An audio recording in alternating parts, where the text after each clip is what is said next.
हाँ जी, सत श्री अकाल बाई सारिਆਂ ਨੂੰ। ਸਕਸੈਸ ਟਰੀ ਪੰਜਾਬ ਦੇ YouTube ਚੈਨਲ ਤੇ ਸਵਾਗਤ ਹੈ ਤੁਹਾਡਾ ਸਾਰਿਆਂ ਦਾ।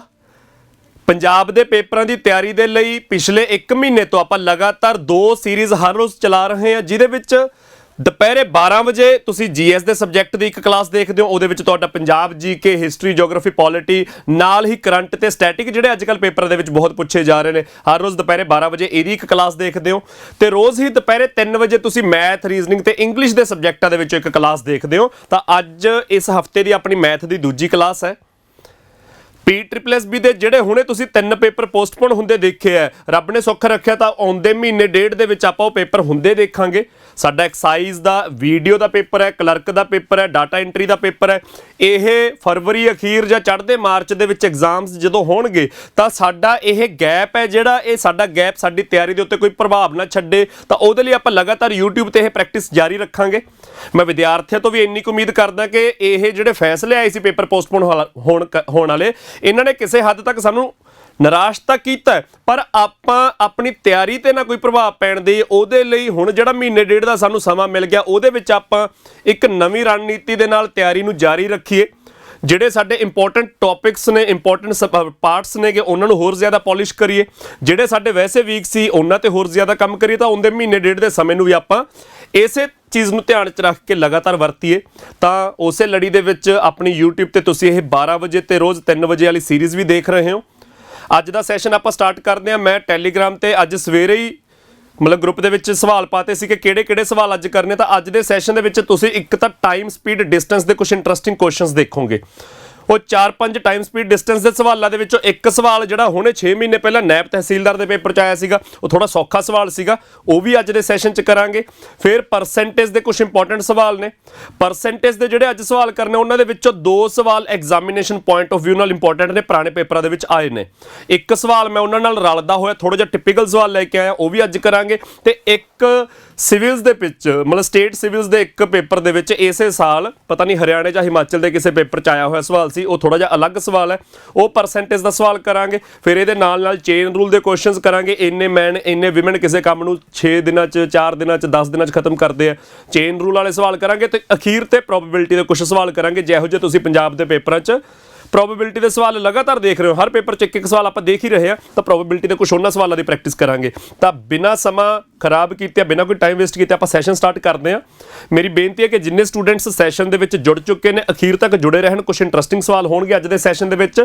ਤੇ ਸੈਸ਼ਨ ਸਟਾਰਟ ਕਰਨ ਤੋਂ ਪਹਿਲਾਂ ਬਾਈ ਬਣ ਕੇ ਲਾਈਕ ਤੇ ਸ਼ੇਅਰ ਜ਼ਰੂਰ ਕਰ ਦਿਆ ਕਰੋ, ਆਪਦੀ ਜ਼ਿੰਮੇਵਾਰੀ ਨਾਲ ਕਰ ਦਿਆ ਕਰੋ, ਉਹ ਸਾਡਾ ਕਹਿਣਾ ਇੱਕ ਅਲੱਗ ਜ਼ਿੰਮੇਵਾਰੀ ਆ। ਤਾਂ ਸੈਸ਼ਨ ਸਟਾਰਟ ਕਰਦੇ ਬੱਚੇ। ਪਹਿਲਾ ਸਵਾਲ ਦੋਹਾਂ ਭਾਸ਼ਾਵਾਂ ਦੇ ਵਿੱਚ ਤੁਸੀਂ ਪੜ੍ਹੋਗੇ। ਐਗਜ਼ਾਮੀਨਰ ਕਹਿੰਦਾ a man starts from a place P and reaches Q in 7 hours. ਬੰਦਾ ਕਹਿੰਦੇ P ਤੋਂ ਚੱਲ ਕੇ Q ਤੇ ਪਹੁੰਚਦਾ 7 ਘੰਟਿਆਂ ਦੇ ਵਿੱਚ। ਪਹੁੰਚਿਆ ਕਿਵੇਂ? He travels 1/4 of the distance. P ਤੋਂ ਲੈ ਕੇ Q ਤੱਕ ਜਿੰਨਾ ਵੀ ਡਿਸਟੈਂਸ ਆ, ਉਹਦਾ ਚੌਥਾ ਹਿੱਸਾ ਉਹ 10 ਦੀ ਸਪੀਡ ਤੇ ਟਰੈਵਲ ਕਰਦਾ। ਐਂਡ ਦਾ ਰਿਮੇਨਿੰਗ ਡਿਸਟੈਂਸ, ਜਿਹੜਾ ਬਾਕੀ 3/4 ਬਚ ਜੂਗਾ, ਉਹ ਡਿਸਟੈਂਸ ਉਹ 12 ਦੀ ਸਪੀਡ ਤੇ ਟਰੈਵਲ ਕਰਦਾ ਹੈ। So what is the distance between P and Q? Examiner ਕਹਿੰਦਾ ਕੋਈ ਬੰਦਾ P ਤੋਂ ਲੈ ਕੇ Q ਤੱਕ ਜਾਂਦਾ ਤੇ 7 ਘੰਟੇ ਲੱਗਦੇ ਆ। ਉਹ 7 ਘੰਟੇ ਲੱਗੇ ਕਿਵੇਂ? ਉਹ ਡਿਸਟੈਂਸ ਕਵਰ ਕਿਵੇਂ ਕੀਤਾ? ਪੂਰੇ ਡਿਸਟੈਂਸ ਦਾ ਚੌਥਾ ਹਿੱਸਾ ਉਹਨੇ 10 ਦੀ ਸਪੀਡ ਤੇ ਬਾਕੀ ਬਚਿਆ ਹੋਇਆ ਡਿਸਟੈਂਸ ਉਹਨੇ 12 ਦੀ ਸਪੀਡ ਤੇ ਕਵਰ ਕੀਤਾ, ਤੇ ਅਖੀਰ ਤੱਕ ਉਹਨੂੰ 7 ਘੰਟੇ ਲੱਗੇ। ਆਪਾਂ ਪੂਰਾ ਡਿਸਟੈਂਸ ਦੱਸਣਾ, ਤਾਂ ਧਿਆਨ ਨਾਲ ਦੇਖੋ। ਆਹ ਮੰਨ ਲਓ P ਪੁਆਇੰਟ ਹੈ, ਇੱਥੋਂ ਬੰਦਾ Q ਪਹੁੰਚ ਗਿਆ 7 ਘੰਟਿਆਂ ਦੇ ਵਿੱਚ। ਇਹ 7 ਘੰਟੇ ਲੱਗੇ ਕਿਵੇਂ? ਕਿ ਬਈ ਪੂਰੇ ਡਿਸਟੈਂਸ ਦਾ ਚੌਥਾ ਹਿੱਸਾ, ਆਹ ਹੋ ਗਿਆ 1/4 ਤੇ ਆਹ ਹੋ ਗਿਆ ਰਿਮੇਨਿੰਗ 3/4। ਪੂਰੇ ਡਿਸਟੈਂਸ ਦਾ ਚੌਥਾ ਹਿੱਸਾ ਉਹਨੇ 10 ਕਿਲੋਮੀਟਰ ਪਰ ਆਰ ਦੀ ਸਪੀਡ ਤੇ ਟਰੈਵਲ ਕੀਤਾ, ਤੇ ਬਾਕੀ ਜਿਹੜਾ ਬਚ ਗਿਆ ਉਹ ਉਹਨੇ 12 ਕਿਲੋਮੀਟਰ ਪਰ ਆਰ ਦੀ ਸਪੀਡ ਤੇ ਟਰੈਵਲ ਕੀਤਾ, ਤੇ ਉਹਨੂੰ 7 ਘੰਟੇ ਲੱਗੇ। ਇਹ ਤਾਂ ਸਾਨੂੰ ਬੱਚੇ ਕੁਐਸਚਨ ਦੇ ਵਿੱਚ ਦਿੱਤਾ। ਐਗਜ਼ਾਮੀਨਰ ਕਹਿੰਦੇ ਪੂਰਾ ਡਿਸਟੈਂਸ ਦੱਸੋ ਕਿੰਨਾ? P ਤੋਂ ਲੈ ਕੇ Q ਤੱਕ ਪੂਰਾ ਡਿਸਟੈਂਸ ਕਿੰਨਾ? ਬੱਚੇ P ਤੋਂ ਲੈ ਕੇ Q ਤੱਕ ਜਿਹੜਾ ਪੂਰਾ ਡਿਸਟੈਂਸ ਹੋਊਗਾ, 4 ਆਪਸ਼ਨ ਦਿੱਤੇ ਹੋਏ ਨੇ। ਇਸ ਕੁਐਸਚਨ ਨੂੰ ਸੋਲਵ ਕੀਤੇ ਬਿਨਾਂ ਆਨਸਰ ਜੇ ਕਰਨਾ ਹੋਵੇ ਤਾਂ ਪੂਰੇ ਡਿਸਟੈਂਸ ਨੂੰ ਅਸੀਂ ਕਵਰ ਕਿਵੇਂ ਕੀਤਾ? ਚੌਥਾ ਹਿੱਸਾ ਇਸ ਸਪੀਡ ਤੇ, ਬਾਕੀ ਡਿਸਟੈਂਸ ਇਸ ਸਪੀਡ ਤੇ। ਤਾਂ ਚੌਥੇ ਹਿੱਸੇ ਦਾ ਮਤਲਬ ਕੀ ਆ? ਚੌਥੇ ਹਿੱਸੇ ਦਾ ਮਤਲਬ ਡਿਵਾਈਡ ਬਾਈ 4।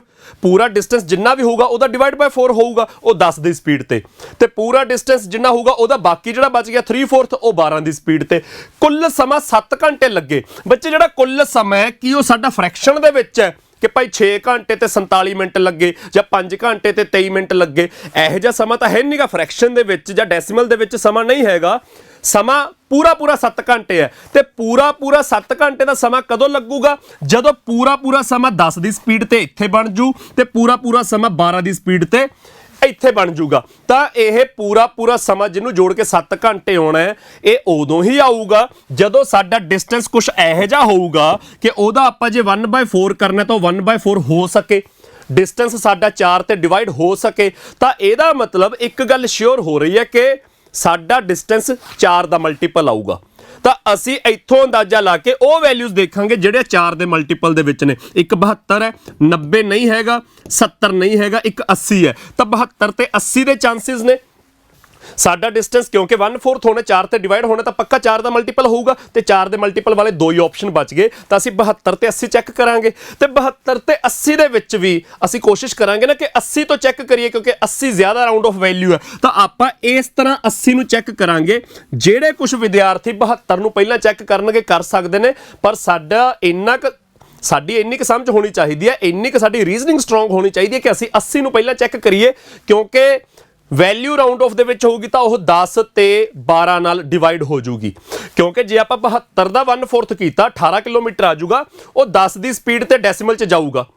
80 ਦਾ 1/4 ਕਰਾਂਗੇ ਤਾਂ ਉਹ 20 ਕਿਲੋਮੀਟਰ ਆ ਜਾਊਗਾ ਤੇ ਬਾਕੀ 60 ਕਿਲੋਮੀਟਰ ਬਚ ਜਾਊਗਾ। 20 ਕਿਲੋਮੀਟਰ 10 ਦੀ ਸਪੀਡ ਤੇ 2 ਘੰਟੇ, 60 ਕਿਲੋਮੀਟਰ 12 ਦੀ ਸਪੀਡ ਤੇ 5 ਘੰਟੇ, ਤਾਂ 2 ਤੇ 5 ਘੰਟੇ ਜੋੜ ਕੇ 7 ਘੰਟੇ ਬਣਦੇ ਆ, ਜੋ ਕਿ ਬਣਨਗੇ। ਤਾਂ ਇਸ ਕਰਕੇ ਸਾਡਾ ਆਨਸਰ ਆ ਜਾਊਗਾ ਸੀ ਆਪਸ਼ਨ। ਤਾਂ ਇਸ ਕੁਐਸਚਨ ਨੂੰ ਸੋਲਵ ਕਰਨ ਦੇ ਲਈ ਕੋਈ ਮੈਥਡ ਲਾਉਣ ਦੀ ਲੋੜ ਨਹੀਂ, ਕੋਈ ਫਾਰਮੂਲਾ ਵਰਤਣ ਦੀ ਲੋੜ ਨਹੀਂ, ਤੁਸੀਂ ਆਪਸ਼ਨਸ ਚੱਕਣੇ ਆ। ਹੁਣ ਆਪਸ਼ਨ ਕਿਹੜੇ ਚੱਕਣੇ ਆ? ਸਭ ਤੋਂ ਪਹਿਲੀ ਸਮਝ ਸਾਡੀ ਬਣ ਰਹੀ ਹੈ ਕਿ ਅਸੀਂ ਡਿਸਟੈਂਸ ਦਾ ਚੌਥਾ ਹਿੱਸਾ 10 ਦੀ ਸਪੀਡ ਤੇ ਟਰੈਵਲ ਕਰਾਉਣਾ ਹੈ ਤਾਂ ਸਾਡਾ ਡਿਸਟੈਂਸ 4 ਤੇ ਡਿਵਾਈਡ ਹੋਣਾ ਚਾਹੀਦਾ ਨਾ, ਚੌਥਾ ਹਿੱਸਾ ਤਾਂ ਹੀ ਆਊਗਾ। ਜੋ ਡਿਵਾਈਡ ਨਾ ਹੋਇਆ ਡੈਸੀਮਲ 'ਚ ਚੱਲ ਜੂਗਾ, ਡੈਸੀਮਲ 'ਚ ਸਮਾਂ ਆ ਗਿਆ ਤਾਂ 7 ਘੰਟੇ ਨਹੀਂ ਬਣਨੇ ਹੈਗੇ।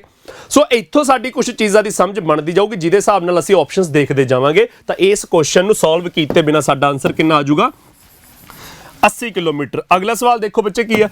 ਅਗਲਾ ਸਵਾਲ ਹੈ, ਐਗਜ਼ਾਮੀਨਰ ਕਹਿੰਦਾ ਅ ਟਰੱਕ ਟਰੈਵਲਸ ਐਟ 90 ਕਿਲੋਮੀਟਰਸ ਪਰ ਆਵਰ। ਕੋਈ ਟਰੱਕ 90 ਦੀ ਸਪੀਡ ਤੇ ਜਾਂਦਾ ਹੈ ਪਹਿਲੇ 1.5 ਘੰਟੇ ਦੇ ਲਈ ਫॉर द फर्स्ट 1.5 ਆਵਰਸ।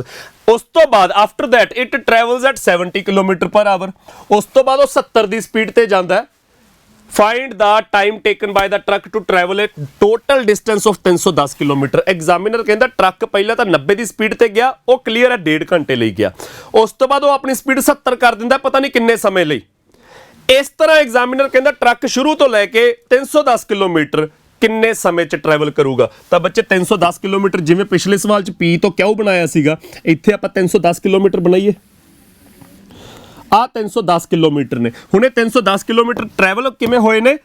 ਪਹਿਲਾ 1.5 ਘੰਟਾ 90 ਦੀ ਸਪੀਡ ਤੇ, ਪਹਿਲਾ 1.5 ਘੰਟਾ 90 ਦੀ ਸਪੀਡ ਤੇ, ਫਿਰ ਉਸ ਤੋਂ ਬਾਅਦ ਸਪੀਡ ਹੋ ਗਈ 70 ਤੇ ਕੰਪਲੀਟ ਹੋ ਗਏ 310 ਕਿਲੋਮੀਟਰ। ਆ 310 ਕਿਲੋਮੀਟਰ ਨੇ। ਐਗਜ਼ਾਮੀਨਰ ਕਹਿੰਦਾ ਇਹਦੇ ਲਈ ਕੁੱਲ ਕਿੰਨਾ ਸਮਾਂ ਲੱਗਿਆ ਇਹ ਦੱਸਣਾ। ਤਾਂ ਕੁੱਲ ਜਿਹੜਾ ਸਮਾਂ ਲੱਗਿਆ 310 ਕਿਲੋਮੀਟਰ ਲਈ ਉਹਦੇ ਲਈ 1.5 ਘੰਟਾ ਤਾਂ 90 ਦੀ ਸਪੀਡ ਤੇ ਆਹੀ ਹੈਗਾ।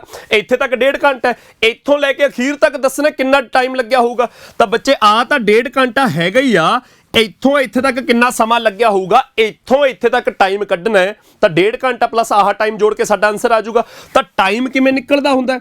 ਟਾਈਮ ਨਿਕਲਦਾ ਹੁੰਦਾ ਡਿਸਟੈਂਸ ਅਪੌਨ ਸਪੀਡ। ਤਾਂ ਸਾਨੂੰ ਇਹ ਦੇਖਣਾ ਪਊਗਾ ਕਿ ਇੱਥੋਂ ਲੈ ਕੇ ਅਖੀਰ ਤੱਕ ਡਿਸਟੈਂਸ ਕਿੰਨਾ ਹੈ। ਸਪੀਡ 70 ਪਤਾ ਹੀ ਹੈ ਸਾਨੂੰ, ਤਾਂ ਜਿੰਨਾ ਡਿਸਟੈਂਸ ਅਪੌਨ ਸਪੀਡ ਕਰਕੇ ਟਾਈਮ ਆ ਜਾਊਗਾ 1.5 ਘੰਟਾ ਪਹਿਲਾਂ, ਇੰਨੇ ਘੰਟੇ ਮਗਰੋਂ ਜੋੜ ਕੇ ਸਾਡਾ ਆਨਸਰ ਆ ਜਾਊਗਾ ਕਿ ਕੁੱਲ ਸਮਾਂ 310 ਕਿਲੋਮੀਟਰ ਲਈ ਇੰਨਾ ਲੱਗਿਆ। ਤਾਂ ਬੱਚੇ 310 ਦੇ ਵਿੱਚੋਂ ਆਹ ਡਿਸਟੈਂਸ ਕਿੰਨਾ, ਉਹਦੇ ਲਈ ਆਹ ਡਿਸਟੈਂਸ ਮਾਈਨਸ ਕਰਾਂਗੇ ਤਾਂ 90 ਕਿਲੋਮੀਟਰ ਜੇ 1.5 ਘੰਟੇ ਦੇ ਲਈ ਟਰੈਵਲ ਕੀਤਾ ਗਿਆ 90 ਦੀ ਸਪੀਡ ਤੇ ਜੇ 1.5 ਘੰਟੇ ਲਈ ਟਰੈਵਲ ਕੀਤਾ ਗਿਆ ਤਾਂ 90 ਗੁਣਾ 1.5 135 ਕਿਲੋਮੀਟਰ ਹੋ ਗਏ। ਇੱਥੋਂ ਇੱਥੇ ਤੱਕ 135 ਕਿਲੋਮੀਟਰ ਨੇ। 310 ਦੇ ਵਿੱਚੋਂ ਜੇ 135 ਕਿਲੋਮੀਟਰ 90 ਦੀ ਸਪੀਡ ਤੇ 1.5 ਘੰਟਾ ਬਣ ਗਿਆ 135 ਕਿਲੋਮੀਟਰ। ਜੇ 135 ਇੱਥੇ ਨੇ ਤਾਂ ਆਹ ਡਿਸਟੈਂਸ ਕਿੰਨਾ ਹੋ ਗਿਆ? 310 ਚੋਂ 135 ਮਾਈਨਸ ਹੋਣਗੇ। 310 ਮਾਈਨਸ 135 ਇੰਨਾ ਹੀ ਡਿਸਟੈਂਸ ਹੈ। ਇਹ ਡਿਸਟੈਂਸ ਆ ਗਿਆ 175। ਤਾਂ ਬੱਚੇ 175 ਡਿਸਟੈਂਸ ਆ ਗਿਆ। 70 ਦੀ ਸਪੀਡ ਤੇ ਟਰੈਵਲ ਕੀਤਾ ਤਾਂ 35 ਦੇ ਟੇਬਲ 'ਚ 5/2 ਆ ਗਿਆ। 35 ਦੇ ਟੇਬਲ 'ਚ 5/2 ਦਾ ਮਤਲਬ 2.5 ਘੰਟੇ ਲੱਗੇ। ਤਾਂ 70 ਦੀ ਸਪੀਡ ਤੇ ਲੱਗਣਗੇ 2.5 ਘੰਟੇ। 1.5 ਘੰਟਾ ਪਹਿਲਾਂ ਲੱਗ ਚੁੱਕਿਆ, 2.5 ਘੰਟੇ ਮਗਰੋਂ ਲੱਗਣਗੇ, ਤਾਂ ਕੁੱਲ ਕਿੰਨਾ ਸਮਾਂ ਲੱਗਿਆ? 1.5 + 2.5। ਬੱਚੇ ਕਿਸੇ ਨੇ 2.5 ਘੰਟੇ ਕੱਢ ਕੇ 2.5 ਘੰਟੇ ਨਹੀਂ ਮਾਰਕ ਕਰ ਦੇਣਾ, ਆਨਸਰ ਆਊਗਾ ਸਾਡਾ ਕੁੱਲ ਸਮਾਂ 4 ਘੰਟੇ ਦਾ, ਫਸਟ ਆਪਸ਼ਨ। ਤਾਂ ਇਹ ਬੱਚੇ ਕੁਐਸਚਨ ਹੈ ਤੁਹਾਡਾ ਟਾਈਮ ਸਪੀਡ ਡਿਸਟੈਂਸ ਦੇ। ਥੋੜੇ ਜਿਹੇ ਇੰਟਰਸਟਿੰਗ ਕੁਐਸਚਨਸ ਨੇ, ਉਹ ਸਵਾਲ ਨੇ ਜਿਹੜੇ ਪੇਪਰ ਦੇ ਵਿੱਚ ਆ ਜਾਣਗੇ ਤਾਂ ਅਸੀਂ ਹੱਕੇ ਬੱਕੇ ਰਹਿ ਜਾਾਂਗੇ ਕਿ ਕਰਨਾ ਕੀ ਹੈ ਇਹਨਾਂ ਦੇ ਵਿੱਚ। ਆਮ ਤੌਰ ਤੇ ਵਿਦਿਆਰਥੀਆਂ ਦੇ ਨਾਲ ਤੁਸੀਂ ਹੁਣ ਕਮੈਂਟ ਸੈਕਸ਼ਨ ਦੇ ਵਿੱਚ ਕਮੈਂਟ ਕਰਕੇ ਦੱਸ ਸਕਦੇ ਹੋ। ਆਮ ਤੌਰ ਤੇ ਵਿਦਿਆਰਥੀਆਂ ਦੇ ਨਾਲ ਪੇਪਰ ਦੇ ਵਿੱਚ ਇੱਕ ਲੋੜ ਹੁੰਦੀ ਆ ਕਿ ਅਸੀਂ ਚੰਗੀ ਤਰ੍ਹਾਂ ਸਿਲੇਬਸ ਕਵਰ ਕੀਤਾ ਹੁੰਦਾ, ਕਿਸੇ ਵੀ ਰੈਪੂਟੇਟਿਡ ਇੰਸਟੀਚਿਊਟ ਦੇ ਵਿੱਚੋਂ, ਕਿਸੇ ਵੀ ਚੰਗੇ ਅਧਿਆਪਕ ਦੇ ਕੋਲੋਂ ਅਸੀਂ ਸਿਲੇਬਸ ਕਵਰ ਕੀਤਾ ਹੁੰਦਾ, ਅਸੀਂ ਕਨਸੈਪਟਸ ਕਲੀਅਰ ਕੀਤੇ ਹੁੰਦੇ, ਅਸੀਂ ਪ੍ਰੈਕਟਿਸ ਵੀ ਕੀਤੀ ਹੁੰਦੀ ਹੈ, ਫਿਰ ਵੀ ਪੇਪਰ ਦੇ ਵਿੱਚ 4 ਸਵਾਲ ਇਹੋ ਜਿਹੇ ਆ ਜਾਂਦੇ ਵੀ ਅਸੀਂ ਦੇਖਦੇ ਜੇ ਰਹਿ ਜਾਂਦੇ, ਆਹ ਕੀ ਹੋ ਗਿਆ। ਸੋ ਇਹ ਉਹੋ ਜਿਹੇ ਸਵਾਲ ਨੇ ਜਿਹੜੇ ਅਸੀਂ ਪੇਪਰ ਦੇ ਵਿੱਚ ਝਾਕਦੇ ਜੇ ਰਹਿ ਜਾਂਗੇ ਵੀ ਯਾਰ ਇਹ ਕਰਨਾ ਕਿਵੇਂ ਜੇ ਹੈਗਾ। ਸੋ ਇਸ ਕਰਕੇ ਇਹਨਾਂ ਸਵਾਲਾਂ ਦੀ ਪ੍ਰੈਕਟਿਸ ਜ਼ਿਆਦਾ ਇੰਪੋਰਟੈਂਟ ਹੈ। ਬਾਈ ਬਣ ਕੇ ਥੋੜਾ ਜਿਹਾ ਸੀਰੀਅਸ ਹੋ ਕੇ ਕਰੋ। ਇਸ ਤੋਂ ਬਾਅਦ ਬੱਚੇ ਅਗਲਾ ਟਾਈਪ ਆ ਗਿਆ ਟਾਈਮ ਸਪੀਡ ਡਿਸਟੈਂਸ ਦੇ ਵਿੱਚੋਂ ਹੀ ਹੈ। ਇਹਦੇ ਨਾਲ ਮਿਲਦਾ ਜੁਲਦਾ ਕੁਐਸਚਨ ਤੁਸੀਂ ਨਾਇਬ ਤਹਿਸੀਲਦਾਰ ਦੇ ਪੇਪਰ 'ਚ ਦੇਖ ਕੇ ਆਏ ਸੀ।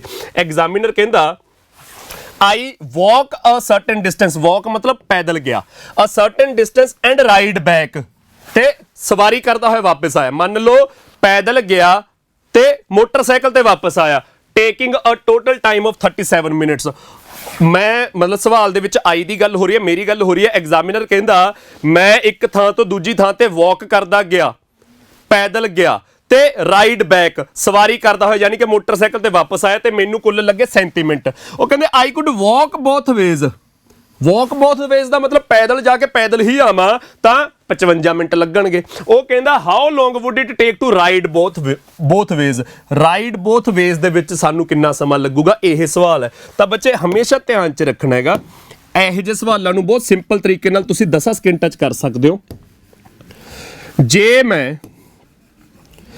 ਪੈਦਲ ਜਾਵਾਂ ਤੇ ਸਵਾਰੀ ਕਰਦੇ ਹੋਏ ਆਵਾਂ, ਦੋ ਤਰੀਕੇ ਨੇ ਚੱਲਣ ਦੇ, ਇੱਕ ਪੈਦਲ ਚੱਲਣ ਦਾ ਤਰੀਕਾ ਹੈ, ਇੱਕ ਮੋਟਰਸਾਈਕਲ ਤੇ ਜਾਣ ਦਾ ਤਰੀਕਾ ਹੈ। ਤਾਂ ਇੰਨੀ ਗੱਲ ਸਾਰਿਆਂ ਨੂੰ ਪਤਾ ਕਿ ਪੈਦਲ ਸਪੀਡ ਸਾਡੀ ਘੱਟ ਹੋਊਗੀ ਤਾਂ ਸਮਾਂ ਜ਼ਿਆਦਾ ਲੱਗੂਗਾ, ਪੈਦਲ ਦਾ ਸਮਾਂ ਜ਼ਿਆਦਾ ਹੁੰਦਾ। ਮੋਟਰਸਾਈਕਲ ਦੀ ਸਪੀਡ ਬਹੁਤ ਜ਼ਿਆਦਾ ਹੁੰਦੀ ਹੈ ਤਾਂ ਮੋਟਰਸਾਈਕਲ ਤੇ ਸਾਨੂੰ ਘੱਟ ਸਮਾਂ ਲੱਗੂ, ਰਾਈਡ ਦੇ ਵਿੱਚ ਸਾਨੂੰ ਘੱਟ ਸਮਾਂ ਲੱਗੂ। ਸੋ ਜੇ ਪੈਦਲ ਜਾ ਕੇ ਪੈਦਲ ਹੀ ਵਾਪਸ ਆਈਏ ਤਾਂ ਕਿੰਨਾ ਜ਼ਿਆਦਾ ਸਮਾਂ ਲੱਗੂਗਾ, ਤੇ ਮੋਟਰਸਾਈਕਲ ਪੈਦਲ ਜਾ ਕੇ ਮੋਟਰਸਾਈਕਲ ਤੇ ਵਾਪਸ ਆਈਏ ਤਾਂ ਥੋੜਾ ਜਿਹਾ ਘੱਟ ਸਮਾਂ ਲੱਗੂ। ਪਰ ਜੇ ਮੋਟਰਸਾਈਕਲ ਤੇ ਜਾਈਏ ਤੇ ਮੋਟਰਸਾਈਕਲ ਤੇ ਵਾਪਸ ਆਈਏ ਬਹੁਤ ਘੱਟ ਸਮਾਂ ਲੱਗੂ। ਤਾਂ ਹਮੇਸ਼ਾ ਧਿਆਨ 'ਚ ਰੱਖਣਾ ਹੈ, ਜੇ ਪੈਦਲ ਜਾ ਕੇ ਪੈਦਲ ਹੀ ਮੁੜੀਏ ਤਾਂ ਸਭ ਤੋਂ ਜ਼ਿਆਦਾ ਸਮਾਂ, ਜੇ ਮੋਟਰਸਾਈਕਲ ਤੇ ਜਾ ਕੇ ਰਾਈਡ ਦੇ ਲਈ ਆਰ ਲਿਖਤਾ ਤੇ ਮੋਟਰਸਾਈਕਲ ਤੇ ਮੁੜੀਏ ਸਭ ਤੋਂ ਘੱਟ ਸਮਾਂ, ਤੇ ਬਿਲਕੁਲ ਅੱਧ ਦੇ ਵਿੱਚ ਪੈਦਲ ਗਏ ਮੋਟਰਸਾਈਕਲ ਤੇ ਵਾਪਸ ਆਏ ਤਾਂ ਇਹ ਬਿਲਕੁਲ ਅੱਧ ਦੇ ਵਿੱਚ ਆ ਜਾਊਗਾ। ਤਾਂ ਪੈਦਲ ਗਏ ਤੇ ਮੋਟਰਸਾਈਕਲ ਤੇ ਵਾਪਸ ਆਏ, ਵਾਕ ਐਂਡ ਰਾਈਡ ਬੈਕ, ਗਏ ਵਾਕ ਕਰਦੇ ਹੋਏ ਵਾਪਸ ਆਏ ਰਾਈਡ ਕਰਦੇ ਹੋਏ, ਉਹਨੂੰ ਜਿੰਨਾ ਸਮਾਂ ਲੱਗਦਾ ਹੈ ਦੋਨੇ ਪਾਸੇ ਵਾਕ ਕਰੀਏ ਤਾਂ ਜਿੰਨਾ ਵੱਧ ਲੱਗੂਗਾ, ਦੋਨੇ ਪਾਸੇ ਰਾਈਡ ਕਰੀਏ ਤਾਂ ਓਨਾ ਹੀ ਘੱਟ ਲੱਗੂਗਾ। ਇਹ ਫੰਡਾ ਦਿਮਾਗ 'ਚ ਰੱਖਣਾ ਹੈਗਾ। ਆ ਸਾਰੇ ਦੇ ਸਾਰੇ ਸਵਾਲ ਹੋ ਜਾਣਗੇ। ਐਗਜ਼ਾਮੀਨਰ ਕਹਿੰਦਾ ਜੇ ਮੈਂ ਵਾਕ ਕਰਕੇ ਜਾਵਾਂ ਤੇ ਰਾਈਡ ਕਰਦੇ ਹੋਏ ਵਾਪਸ ਆਵਾਂ ਤਾਂ 37 ਮਿੰਟ ਲੱਗਦੇ ਆ, ਜੇ ਮੈਂ ਦੋਨੇ ਪਾਸੇ ਵਾਕ ਕਰਾਂ ਤਾਂ 55 ਮਿੰਟ ਲੱਗਦੇ ਆ। 37 ਤੋਂ ਕਿੰਨਾ ਜ਼ਿਆਦਾ ਬੱਚੇ? 37 ਤੋਂ 55 18 ਜ਼ਿਆਦਾ ਹੈ ਨਾ। ਇਹ ਜੇ 18 ਜ਼ਿਆਦਾ ਹੈ ਤਾਂ ਦੋਨੇ ਪਾਸੇ ਰਾਈਡ ਕਰਦੇ ਆ 18 ਘੱਟ ਸਮਾਂ ਲੱਗੂਗਾ। ਤਾਂ ਕਿੰਨਾ ਸਮਾਂ ਲੱਗੂਗਾ? 37 ਦੇ ਵਿੱਚੋਂ 18 ਮਾਈਨਸ ਕਰ ਦਿਓ, ਦੋਨੇ ਪਾਸੇ ਰਾਈਡ ਕਰਦੇ ਆ ਸਾਡਾ ਸਮਾਂ ਲੱਗੂ 19 ਮਿੰਟ ਦਾ। ਇਹ ਕੁਐਸਚਨ ਇੰਨੇ ਕੁ ਸੌਖੇ ਨੇ ਤੇ ਇਹ ਕੁਐਸਚਨ ਨਾਇਬ ਤਹਿਸੀਲਦਾਰ ਦੇ ਪੇਪਰ 'ਚ ਆਏ। ਇਹ ਤਾਂ ਨਹੀਂ, ਇਸ ਤੋਂ ਅਗਲਾ ਕੁਐਸਚਨ ਨਾਇਬ ਦੇ ਪੇਪਰ 'ਚ ਆਇਆ ਸੀ, ਤੇ ਨਾਇਬ ਦਾ ਪੇਪਰ ਉਹ ਜਿਹੜਾ ਪਿਛਲੇ 2-3 ਸਾਲਾਂ ਦੇ ਵਿੱਚ ਆਪਾਂ ਕਹਿੰਦੇ ਪੰਜਾਬ ਦਾ ਸਭ ਤੋਂ ਔਖਾ ਪੇਪਰ ਸੀਗਾ। ਉਹਦੇ ਵਿੱਚ ਇਹ ਸਵਾਲ ਆਇਆ ਹੋਇਆ ਸੀਗਾ। ਅਗਲੀ ਸਲਾਈਡ ਤੇ ਉਹੀ ਸਵਾਲ ਹੈ, ਤੁਸੀਂ ਧਿਆਨ ਨਾਲ ਦੇਖੋਗੇ। ਐਗਜ਼ਾਮੀਨਰ ਕਹਿੰਦਾ On January 1 at 7 AM ਰੇਖਾ ਤੜਕੇ 7 ਵਜੇ ਘਰੋਂ ਨਿਕਲਦੀ ਹੈ, ਵੈਂਟ ਫੋਰ ਏ ਜੋਗ। ਜੋਗ ਦਾ ਮਤਲਬ ਪਿਛਲੇ 'ਚ ਰਾਈਡ ਸੀ ਮੋਟਰਸਾਈਕਲ ਤੇ, ਐਤਕੀ ਜੋਗਿੰਗ ਆ ਮਤਲਬ ਭੱਜਦੀ ਹੋਈ ਗਈ from her home to the park and back, ਤੇ ਭੱਜਦੀ ਹੋਈ ਵਾਪਸ ਆਈ ਰਿਟਰਨਿੰਗ ਐਟ 7:32। ਤਾਂ ਐਗਜ਼ਾਮੀਨਰ ਕਹਿੰਦਾ ਉਹ ਤੜਕੇ 7 ਵਜੇ ਭੱਜਦੀ ਹੋਈ ਨਿਕਲੀ, ਜੋਗਿੰਗ ਕਰਦੀ ਵਾਪਸ ਆਈ ਤਾਂ 7 ਵਜੇ ਨਿਕਲ ਕੇ 7:32 ਤੇ ਵਾਪਸ ਆ ਗਈ। 32 ਮਿੰਟ ਲੱਗੇ ਕਾਹਦੇ? Jogging plus jogging. ਅਗਲੇ ਦਿਨ 2 ਜਨਵਰੀ ਨੂੰ at 7 AM she went jogging to the park. ਅਗਲੇ ਦਿਨ ਉਹ ਸਵੇਰੇ 7 ਵਜੇ ਹੀ ਨਿਕਲੀ, ਜੋਗਿੰਗ ਕਰਦੀ ਹੋਈ ਐਂਡ ਵਾਕਡ ਬੈਕ, ਤੇ ਪੈਦਲ ਵਾਪਸ ਆਈ ਰਿਟਰਨਿੰਗ ਹੋਮ ਐਟ 7:40 7:40 ਤੇ ਵਾਪਸ ਆ ਗਈ। 3 ਜਨਵਰੀ ਨੂੰ ਤੀਜੇ ਦਿਨ she set out at 7 AM ਫਿਰ ਘਰੋਂ 7 ਵਜੇ ਨਿਕਲੀ ਐਂਡ ਵਾਕਡ ਬੋਥ ਵੇਜ਼, ਤੇ ਪੈਦਲ ਗਈ ਪੈਦਲ ਵਾਪਸ ਆਈ ਤਾਂ ਕਿੰਨੇ ਵਜੇ ਮੁੜੂਗੀ? ਆਪਾਂ between this and this answer ਕਰਨਾ ਹੈ। ਤਾਂ ਬੱਚੇ ਕੁਐਸਚਨ ਉਸੇ ਤਰੀਕੇ ਨਾਲ ਹੋਊਗਾ, ਧਿਆਨ ਨਾਲ ਦੇਖੋ।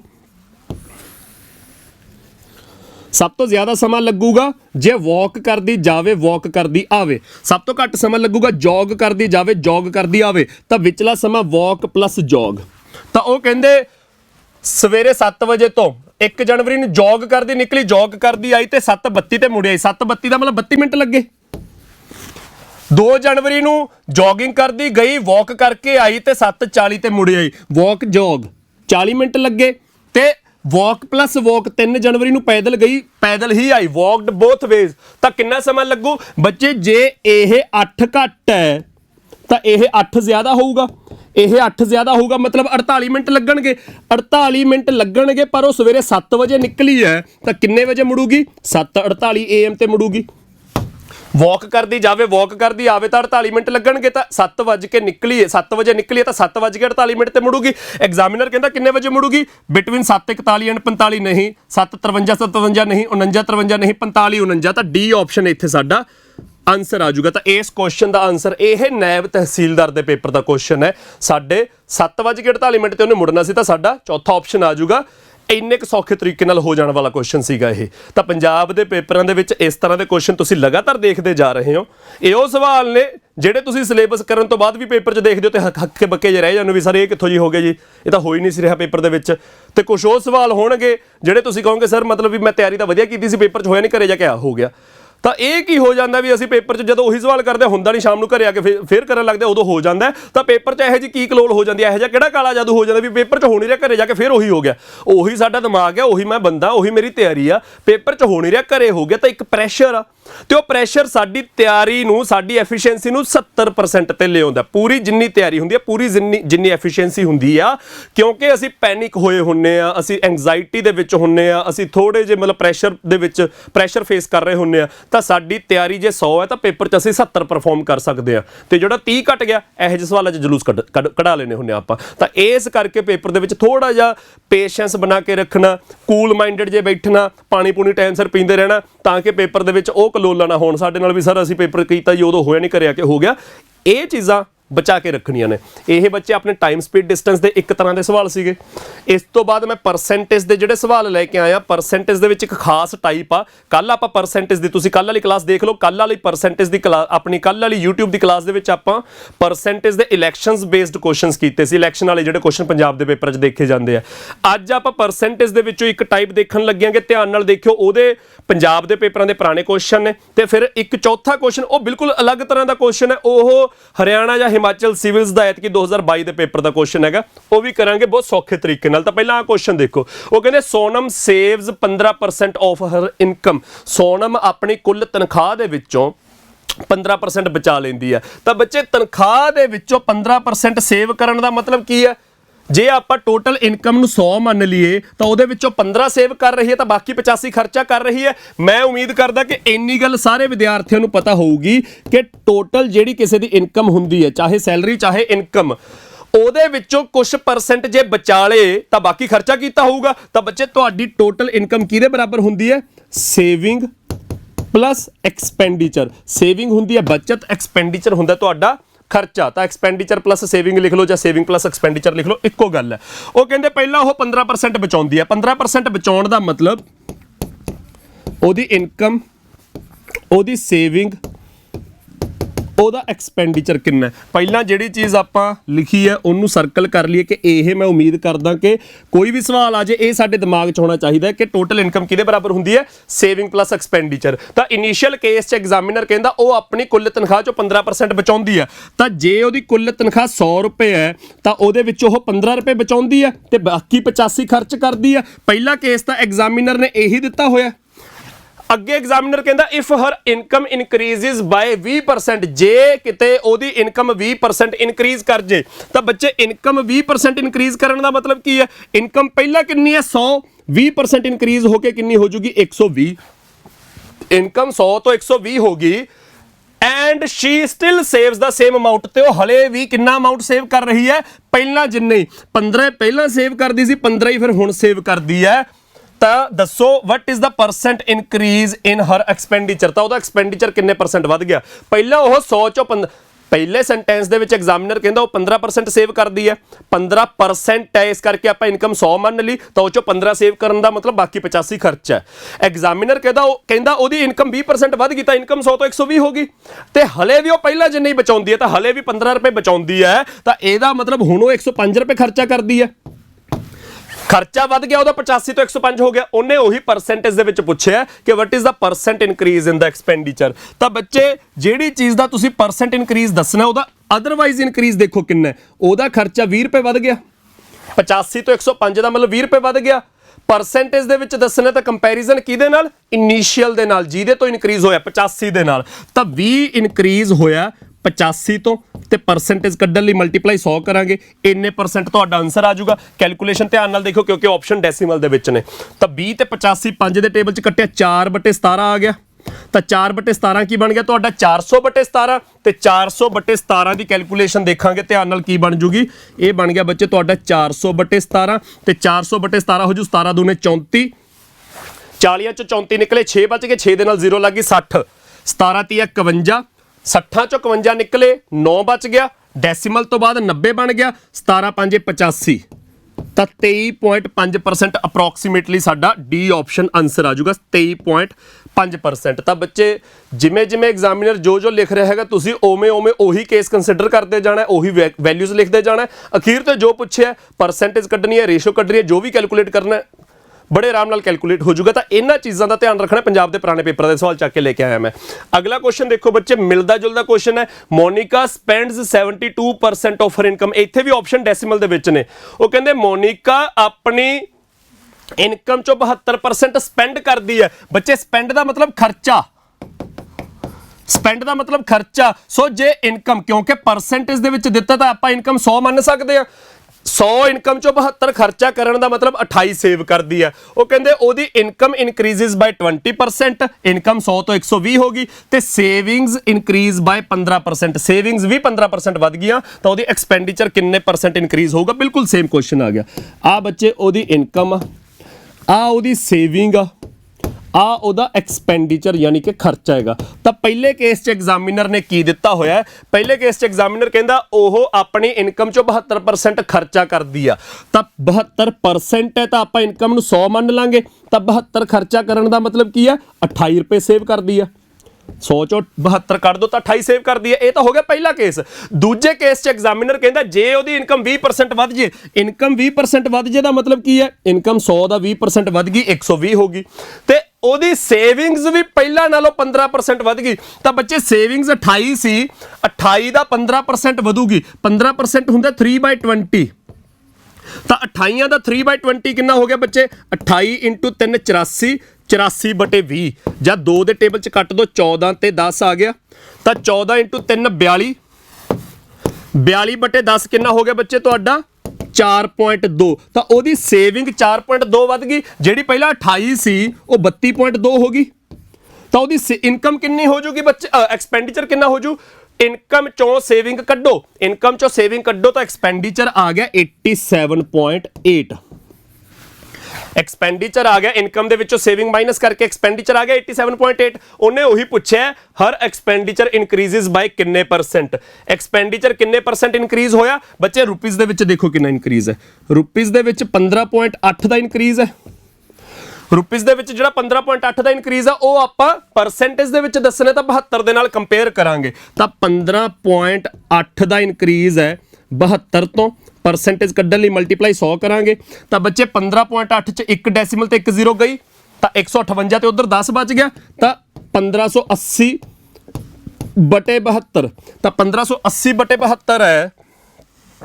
ਤਾਂ 4 ਦੇ ਟੇਬਲ 'ਚ ਕੱਟਿਆ ਗਿਆ, 4 ਦੇ ਟੇਬਲ 'ਚ ਇਹ ਜਾਊਗਾ 395, 4 ਦੇ ਟੇਬਲ 'ਚ ਇਹ ਗਿਆ 18, ਤਾਂ 395/18 ਕਿੰਨਾ ਆ ਗਿਆ ਤੁਹਾਡਾ। ਕੈਲਕੂਲੇਸ਼ਨ ਧਿਆਨ ਨਾਲ ਕਰਨੀ ਹੈ, 18 ਦੂਣੇ 36, ਤਾਂ 39 ਦੇ ਵਿੱਚੋਂ 36 ਨਿਕਲ ਗਿਆ, 3 ਬਚ ਗਿਆ, 3 ਦੇ ਨਾਲ 5 ਲੱਗ ਗਿਆ 35, ਤਾਂ 18 ਦੂਣੇ 36 ਤੋਂ ਮਾਮੂਲੀ ਜਿਹਾ ਘੱਟ ਹੈ, ਤਾਂ 22 ਤੋਂ ਮਾਮੂਲੀ ਜਿਹਾ ਘੱਟ 21.9 ਦੇ ਨੇੜੇ ਤੇੜੇ ਤੁਹਾਡਾ ਆਨਸਰ ਆ ਜਾਊਗਾ। ਆਪਸ਼ਨ ਦੇਖੋ ਜੀ, ਸੀ ਆਪਸ਼ਨ 21.9%, ਮਤਲਬ ਜੇ 395 ਦੀ ਜਗ੍ਹਾ 396 ਹੁੰਦਾ ਪੂਰਾ 22 ਆ ਗਿਆ ਸੀਗਾ ਬਟੇ 18 ਕਰਕੇ, ਪਰ 396 ਤੋਂ ਮਾਮੂਲੀ ਜਿਹਾ ਘੱਟ ਹੈ, ਤਾਂ 22% ਤੋਂ ਮਾਮੂਲੀ ਜਿਹਾ ਘੱਟ ਆਪਸ਼ਨ ਦਿਖ ਗਿਆ ਸਾਨੂੰ 21.9।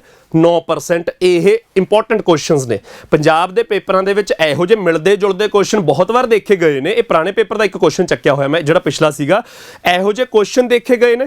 ਤਾਂ ਇਸ ਕਰਕੇ ਇਹਦੇ ਵਿੱਚ ਇੱਕ ਥੋੜਾ ਜਿਹਾ ਟਿਪੀਕਲ ਕੁਐਸਚਨ ਮੈਂ ਅਗਲਾ ਲੈ ਕੇ ਆਇਆ, ਤੇ ਇੱਕ ਚੌਥਾ ਜਿਹੜਾ ਕੁਐਸਚਨ ਉਹ ਬਿਲਕੁਲ ਵੱਖਰਾ ਕੁਐਸਚਨ ਹੈ, ਪਰ ਇਸ ਵਾਰ ਦੇ ਸਿਵਲਸ ਦੇ ਪੇਪਰ ਦਾ ਕੁਐਸਚਨ ਹੈਗਾ। ਅਗਲਾ ਸਵਾਲ ਕੀ ਹੈ, ਥੋੜੀ ਜਿਹੀ ਸਟੇਟਮੈਂਟ 3 ਲਾਈਨਾਂ ਦੀ ਹੋਗੀ। The income of A is, examiner ਕਹਿੰਦਾ ਏ ਦੀ ਇਨਕਮ ਕਿੰਨੀ ਹੈ, 40% ਮੋਰ, 40% ਜ਼ਿਆਦਾ ਕਿਹਦੇ ਤੋਂ, ਬੀ ਨਾਲੋਂ। ਤਾਂ ਬੀ ਤੋਂ 40% ਜ਼ਿਆਦਾ, ਜੇ ਤੁਸੀਂ ਪਰਸੈਂਟੇਜ ਦੇ ਵਿੱਚ ਲਿਖਣਾ ਹੈ ਤਾਂ ਏ ਦੀ ਇਨਕਮ ਬੀ ਨਾਲੋਂ 40% ਜ਼ਿਆਦਾ, ਤਾਂ ਬੀ ਨੂੰ 100 ਲਿਖਾਂਗੇ ਤਾਂ ਏ ਨੂੰ 140 ਲਿਖ ਸਕਦੇ ਆ। ਏ ਦੀ ਇਨਕਮ 40% ਜ਼ਿਆਦਾ ਬੀ ਨਾਲੋਂ, ਤਾਂ ਬੀ ਨਾਲ ਕੰਪੈਰੀਜ਼ਨ ਹੋ ਰਿਹਾ, ਬੀ 100%, ਉਹਨੂੰ 100 ਲਿਖਤਾ, ਏ 40% ਜ਼ਿਆਦਾ ਤਾਂ 140 ਲਿਖਤਾ। ਇਹ ਤਾਂ ਸੀ ਇਨੀਸ਼ੀਅਲ ਇਨਕਮਸ ਇਹਨਾਂ ਦੀਆਂ। ਉਹ ਕਹਿੰਦੇ if A got 25% rise in his income, A ਦੀ ਇਨਕਮ 25% ਵੱਧ ਗਈ,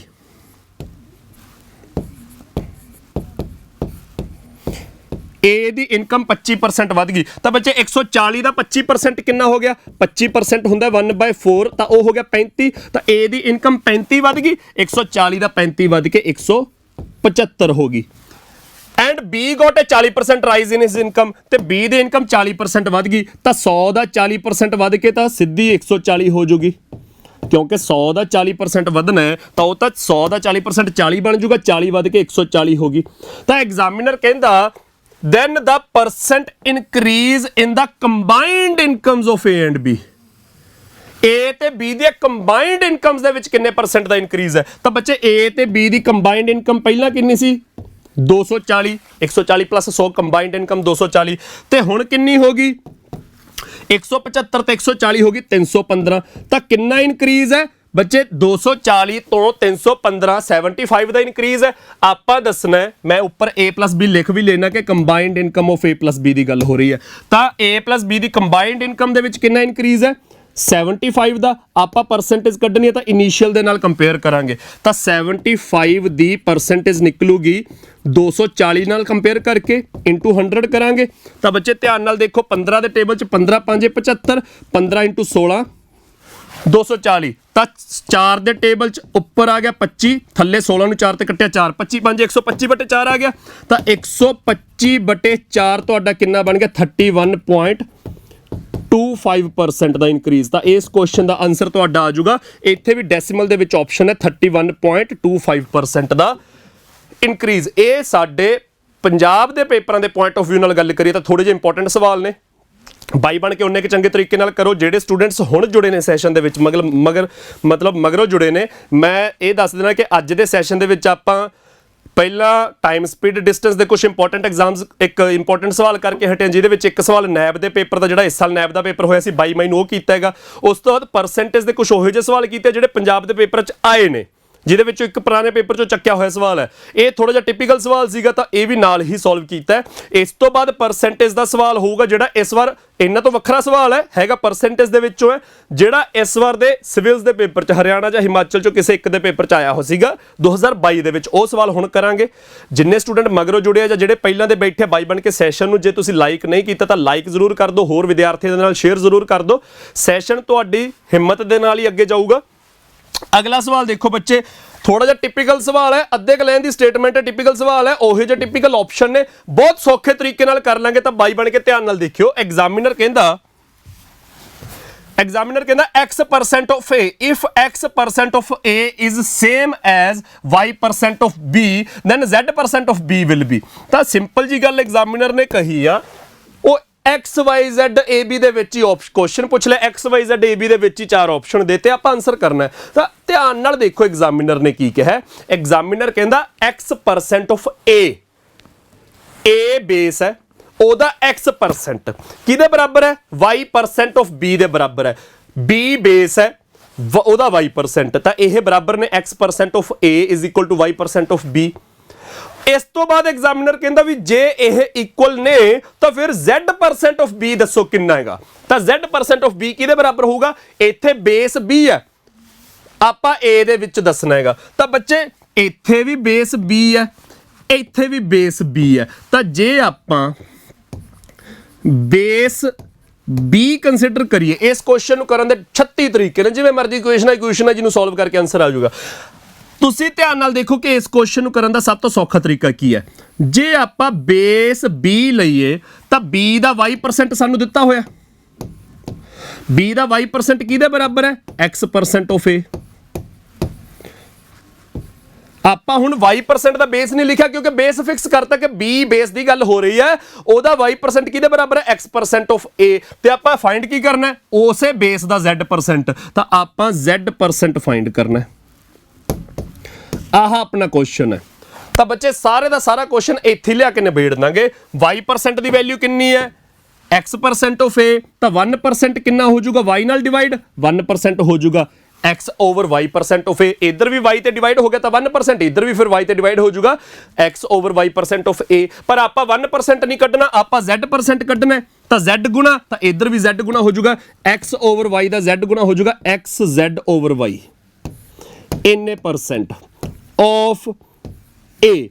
ਤਾਂ xz over y% of a, xz ਦੀ ਜਗ੍ਹਾ zx ਲਿਖਿਆ ਹੋਇਆ, ਆ ਚੱਕੋ ਜੀ second option, zx over y% of a। ਤਾਂ ਆਪਾਂ z ਪਹਿਲਾਂ ਲਿਖ ਦਿੰਨੇ ਆ, x ਮਗਰੋਂ ਲਿਖ ਦਿੰਨੇ ਆ, ਤਾਂ zx over y% of a ਇਹਦੇ ਬਰਾਬਰ ਆ ਜਾਊਗਾ। ਤਾਂ ਐਗਜ਼ਾਮੀਨਰ ਨੇ ਕੀ ਦਿੱਤਾ ਹੈਗਾ, ਉਹ ਕਹਿੰਦਾ x% of a is same as y% of b।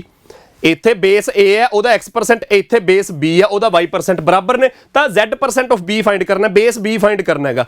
ਤਾਂ b ਬੇਸ 'ਚ y% ਦਿੱਤਾ ਇਹਦੇ ਬਰਾਬਰ, b ਬੇਸ ਦੇ ਵਿੱਚ z% ਫਾਈਂਡ ਕਰਨਾ ਕਿਹਦੇ ਬਰਾਬਰ, ਤਾਂ ਬੇਸ b ਫਿਕਸ ਕਰ ਲਿਆ, y% ਇਹਦੇ ਬਰਾਬਰ, ਤਾਂ 1% ਡਿਵਾਈਡ ਬਾਈ y, ਤਾਂ z% ਗੁਣਾ z ਕਰਕੇ ਸਾਡਾ ਆਨਸਰ ਆ ਗਿਆ। ਇਹ ਤੋਂ ਸੌਖਾ ਤਰੀਕਾ ਕੋਈ ਨਹੀਂ ਹੈਗਾ, ਸੈਕਿੰਡ ਆਪਸ਼ਨ ਆਨਸਰ ਹੈ। ਕਿਸੇ ਇੱਕ ਸਿਵਲਸ ਦੇ ਪੇਪਰ ਦੇ ਵਿੱਚ 2022 ਦੇ ਵਿੱਚ ਪੁੱਛਿਆ ਗਿਆ ਸਵਾਲ ਸੀਗਾ, ਇੰਨੇ ਕੁ ਸੌਖੇ ਤਰੀਕੇ ਨਾਲ ਹੱਲ ਹੋ ਸਕਦਾ। ਪਲੀਜ਼ ਜਿੰਨੇ ਸਟੂਡੈਂਟਸ ਸੈਸ਼ਨ ਦੇ ਵਿੱਚ ਬੈਠੇ ਆ ਨਾਲ ਕਮੈਂਟ ਕਰਕੇ ਵੀ ਦੱਸੀ ਜਾਇਓ ਕਿ ਚੀਜ਼ਾਂ ਸਮਝ ਆ ਰਹੀਆਂ ਨੇ। ਕੁਝ ਨਵੇਂ ਸਵਾਲ ਹੋਣਗੇ ਕੁਝ ਸਟੂਡੈਂਟਸ ਦੇ ਲਈ, ਮਤਲਬ ਮੈਂ ਉਮੀਦ ਕਰਦਾ ਕਿ ਮੈਜੋਰਿਟੀ ਸਟੂਡੈਂਟਸ ਦੇ ਲਈ ਤਾਂ ਇਹ ਹੋਊਗਾ ਵੀ ਸਾਰੇ ਦੇ ਸਾਰੇ ਸਵਾਲ ਹੀ ਸਰ ਨਵੇਂ ਨੇ, 2-4 ਹੀ ਦੇਖੇ ਸੀਗੇ, ਬਾਕੀ ਸਭ ਨਵੇਂ ਨੇ। ਪਰ ਇੱਕ ਹਿੱਸਾ ਉਹਨਾਂ ਵਿਦਿਆਰਥੀਆਂ ਦਾ ਵੀ ਹੋਊਗਾ ਜਿਨ੍ਹਾਂ ਨੇ ਇਹ ਸਵਾਲ ਪਹਿਲਾਂ ਦੇਖੇ ਹੋਣਗੇ। ਇਹ ਸਵਾਲ ਮੈਂ ਜਿਹੜਾ ਅਗਸਤ ਮਹੀਨੇ ਦੇ ਵਿੱਚ ਕੋਆਪਰੇਟਿਵ ਇੰਸਪੈਕਟਰ ਤੋਂ ਪਹਿਲਾਂ ਆਪਾਂ 1 ਮਹੀਨੇ ਦਾ ਪੇਡ ਕ੍ਰੈਸ਼ ਕੋਰਸ ਚਲਾਇਆ ਸੀ, ਉਹਦੇ ਵਿੱਚ ਕਰਵਾਇਆ ਸੀਗਾ ਸਵਾਲ। ਉਸ ਤੋਂ ਬਿਨਾਂ YouTube ਤੇ ਕਦੇ ਨਹੀਂ ਕਰਾਇਆ, ਹੋਰ ਕਿਤੇ ਨਹੀਂ ਕਰਾਇਆ ਹੈਗਾ। ਤਾਂ ਇਹ ਸਵਾਲ YouTube ਤੇ ਮੈਂ ਪਹਿਲੀ ਵਾਰ ਕਰਵਾ ਰਿਹਾ। ਤਾਂ ਕੁਝ ਸਟੂਡੈਂਟਸ ਦੇ ਲਈ ਇਹ ਸਵਾਲ ਹੋਣਗੇ ਕਿ ਸਰ ਸਾਰੇ ਹੀ ਨਵੇਂ ਨੇਗੇ, ਪਹਿਲੀ ਵਾਰ ਦੇਖ ਰਹੇ ਆ। ਕੁਝ ਸਟੂਡੈਂਟਸ ਨੇ ਸਵਾਲ ਤਾਂ ਸਰ ਮਾੜਾ ਮੋਟਾ ਦੇਖਿਆ ਸੀਗਾ ਪਰ ਇਹੋ ਜਿਹੇ ਤਰੀਕੇ ਨਾਲ ਕੀਤੇ ਨਹੀਂ ਸੀ। ਤਾਂ ਜੋ ਵੀ ਤੁਹਾਡਾ ਐਕਸਪੀਰੀਅੰਸ ਹੈਗਾ, ਬਾਈ ਬਣ ਕੇ ਥੋੜਾ ਸੀਰੀਅਸਲੀ ਸੈਸ਼ਨਸ ਨੂੰ ਪਰਸਿਊ ਕਰਿਆ ਕਰੋ, ਥੋੜਾ ਜਿਹਾ ਸੀਰੀਅਸਲੀ ਪੜ੍ਹਿਆ ਕਰੋ, ਚੀਜ਼ਾਂ ਨੂੰ ਅਬਜ਼ਰਵ ਕਰਿਆ ਕਰੋ, ਗ੍ਰਾਸਪ ਕਰਿਆ ਕਰੋ, ਨਵੀਆਂ ਚੀਜ਼ਾਂ ਸਿੱਖਿਆ ਕਰੋ। ਪੇਪਰ ਦੇ ਵਿੱਚ ਓਨਾ ਹੀ ਬੈਨੀਫਿਟ ਹੋਊਗਾ, ਇਹ ਹਮੇਸ਼ਾ ਧਿਆਨ ਦੇ ਵਿੱਚ ਰੱਖਣਾ। ਅਗਲੇ ਸਵਾਲ ਬੱਚੇ ਆਪਣੇ ਚੇਨ ਰੂਲ ਦੇ ਸਵਾਲ ਨੇ। ਚੇਨ ਰੂਲ ਦੇ ਵਿੱਚ ਤੁਸੀਂ ਔਰ ਵਾਲੇ ਸਵਾਲ ਵੀ ਦੇਖੇ ਹੋਣਗੇ, ਐਂਡ ਵਾਲੇ ਸਵਾਲ ਵੀ ਦੇਖੇ ਹੋਣਗੇ। ਜਿੰਨੇ ਵੀ ਤਰ੍ਹਾਂ ਦੇ ਤੁਸੀਂ ਸਵਾਲ ਦੇਖਿਆ ਉਹਨਾਂ ਦੇ ਵਿੱਚੋਂ ਹੀ ਇੱਕ ਸਵਾਲ, 4-5 ਸਵਾਲ ਆਪਾਂ ਕਰਾਂਗੇ। ਉਹ ਕਹਿੰਦੇ 12 men or 24 boys can do a work in 66 days। ਉਹ ਕਹਿੰਦੇ ਚਾਹੇ ਤਾਂ 12 ਬੰਦੇ, ਚਾਹੇ 24 ਮੁੰਡੇ ਲੜਕੇ, ਉਹ ਕਹਿੰਦੇ ਭਾਈ 12 ਮੈਨ ਦੀ ਗੱਲ ਕਰ ਲਓ, ਚਾਹੇ 24 ਬॉयਜ਼ ਦੀ ਗੱਲ ਕਰ ਲਓ, ਕੰਮ ਨੂੰ 66 ਦਿਨਾਂ 'ਚ ਖਤਮ ਕਰਦੇ ਆ। ਆਪਾਂ ਡਿਸਕਸ ਕੀਤਾ ਹੋਇਆ ਕਿ ਜਿੱਥੇ ਔਰ ਲਿਖਿਆ ਉਹਨੂੰ ਆਪਾਂ ਇਕੁਅਲ ਪੁੱਟ ਕਰ ਦਿੰਨੇ ਆ। ਫਿਰ ਜੋ ਵੀ ਫਾਈਂਡ ਕਰਨਾ, ਇੱਥੇ ਆਪਾਂ ਕੀ ਫਾਈਂਡ ਕਰਨਾ, find the number of days find ਕਰਨਾ, ਇਨ ਵਿੱਚ 15 men and 6 boys can do it। ਤਾਂ ਕਿੰਨੇ ਸਮੇਂ ਦੇ ਵਿੱਚ, ਕਿੰਨੇ ਦਿਨਾਂ ਦੇ ਵਿੱਚ ਉਹੀ ਕੰਮ 15 men and 6 boys ਕਰ ਦੇਣਗੇ। ਤਾਂ ਮੈਂ ਚੇਨ ਰੂਲ ਦੇ ਵਿੱਚ ਪੇਡ ਬੈਚ ਦੇ ਵਿੱਚ ਵੀ ਇੱਕ ਗੱਲ ਸਮਝਾਈ ਸੀ ਕਿ ਜਦੋਂ ਇੱਕੋ ਹੀ ਸਵਾਲ ਦੇ ਵਿੱਚ ਤੁਹਾਡੇ ਕੋਲ 2 ਤਰ੍ਹਾਂ ਦੇ ਲੋਕ ਹੋਣ, ਜਿਵੇਂ ਇਸ ਕੁਐਸਚਨ 'ਚ ਮੈਨ ਵੀ ਨੇ ਬॉयਜ਼ ਵੀ ਨੇ, ਮੈਨ ਤੇ ਬॉयਜ਼ ਦੋਨੇ ਨੇ ਨਾ, ਬੰਦੇ ਵੀ ਆ ਮੁੰਡੇ ਵੀ ਆ। ਤਾਂ ਜਦੋਂ ਇੱਕੋ ਸਵਾਲ 'ਚ ਤੁਹਾਡੇ ਕੋਲ 2 ਤਰ੍ਹਾਂ ਦੇ ਜਾਂ 2 ਤੋਂ ਜ਼ਿਆਦਾ 3 ਹੋਣ, 2 ਤਰ੍ਹਾਂ ਦੇ ਲੋਕ ਹੁੰਦੇ ਆ, ਤਾਂ ਤੁਸੀਂ ਉਹਨਾਂ ਦੀ ਐਫੀਸ਼ੀਐਂਸੀ ਦੀ ਰੇਸ਼ੋ ਕੱਢਣੀ ਹੀ ਕੱਢਣੀ ਆ, ਫਿਰ ਕੁਐਸਚਨ ਸੋਲਵ ਹੋਊਗਾ। ਪਿਛਲੇ ਸਾਲ ਜਿਹੜਾ UPSC ਸੀਸੈਟ ਦੇ ਵਿੱਚ, ਜਿਹੜਾ UPSC IAS ਦਾ ਪੇਪਰ ਹੋਇਆ ਸੀ, ਉਹਦੇ ਸੀਸੈਟ ਦੇ ਪੇਪਰ ਦੇ ਵਿੱਚ ਮੈਨ ਤੇ ਵਿਮਨ ਦੇ ਉੱਤੇ ਕੁਐਸਚਨ ਆਇਆ ਸੀਗਾ, ਪਰ ਉੱਥੇ ਆਪਾਂ ਰੇਸ਼ੀਓ ਨਹੀਂ ਸੀ ਕੱਢ ਸਕੇ। ਤਾਂ ਆਨਸਰ ਨਹੀਂ ਆਊਗਾ। ਸੋ ਇਸ ਕਰਕੇ ਉਸ question the answer can not be determined, ਮਤਲਬ ਡਾਟਾ ਇਨਸਫੀਸ਼ੀਐਂਟ ਆਨਸਰ ਆਇਆ ਸੀਗਾ। ਇਹਨਾਂ ਸਵਾਲਾਂ ਦੇ ਵਿੱਚ ਚੇਨ ਰੂਲ ਦੇ ਵਿੱਚ ਜਦੋਂ ਇੱਕੋ ਸਵਾਲ 'ਚ 2 ਤਰ੍ਹਾਂ ਦੇ ਲੋਕ ਹੁੰਦੇ ਆ, ਤਾਂ ਤੁਸੀਂ ਉਹਨਾਂ ਦੀ ਐਫੀਸ਼ੀਐਂਸੀ ਦੀ ਰੇਸ਼ੋ ਕੱਢਣੀ ਹੀ ਕੱਢਣੀ ਹੈ। ਤੇ ਐਫੀਸ਼ੀਐਂਸੀ ਦੀ ਰੇਸ਼ੋ ਜਦੋਂ ਔਰ ਲਿਖਿਆ ਉਹਨੂੰ ਇਕੁਅਲ ਪੁੱਟ ਕਰਕੇ ਨਿਕਲ ਜਾਂਦੀ ਹੈ। ਤਾਂ ਐਗਜ਼ਾਮੀਨਰ ਕਹਿੰਦਾ 12 men ਔਰ ਲਿਖਿਆ 24 boys, ਤਾਂ ਇਕੁਅਲ ਕਰ ਦਿਓ 24 boys ਦੇ। ਤਾਂ 12 ਕੱਟ ਕੇ 1, 24 ਕੱਟ ਕੇ 2 ਆ ਜਾਊਗਾ, ਤਾਂ 1m = 2b। ਜੇ 1m = 2b ਹੈ ਤਾਂ m ਤੇ b ਦੀ ਰੇਸ਼ੀਓ ਕੀ ਆ ਗਈ ਤੁਹਾਡੀ, 2:1।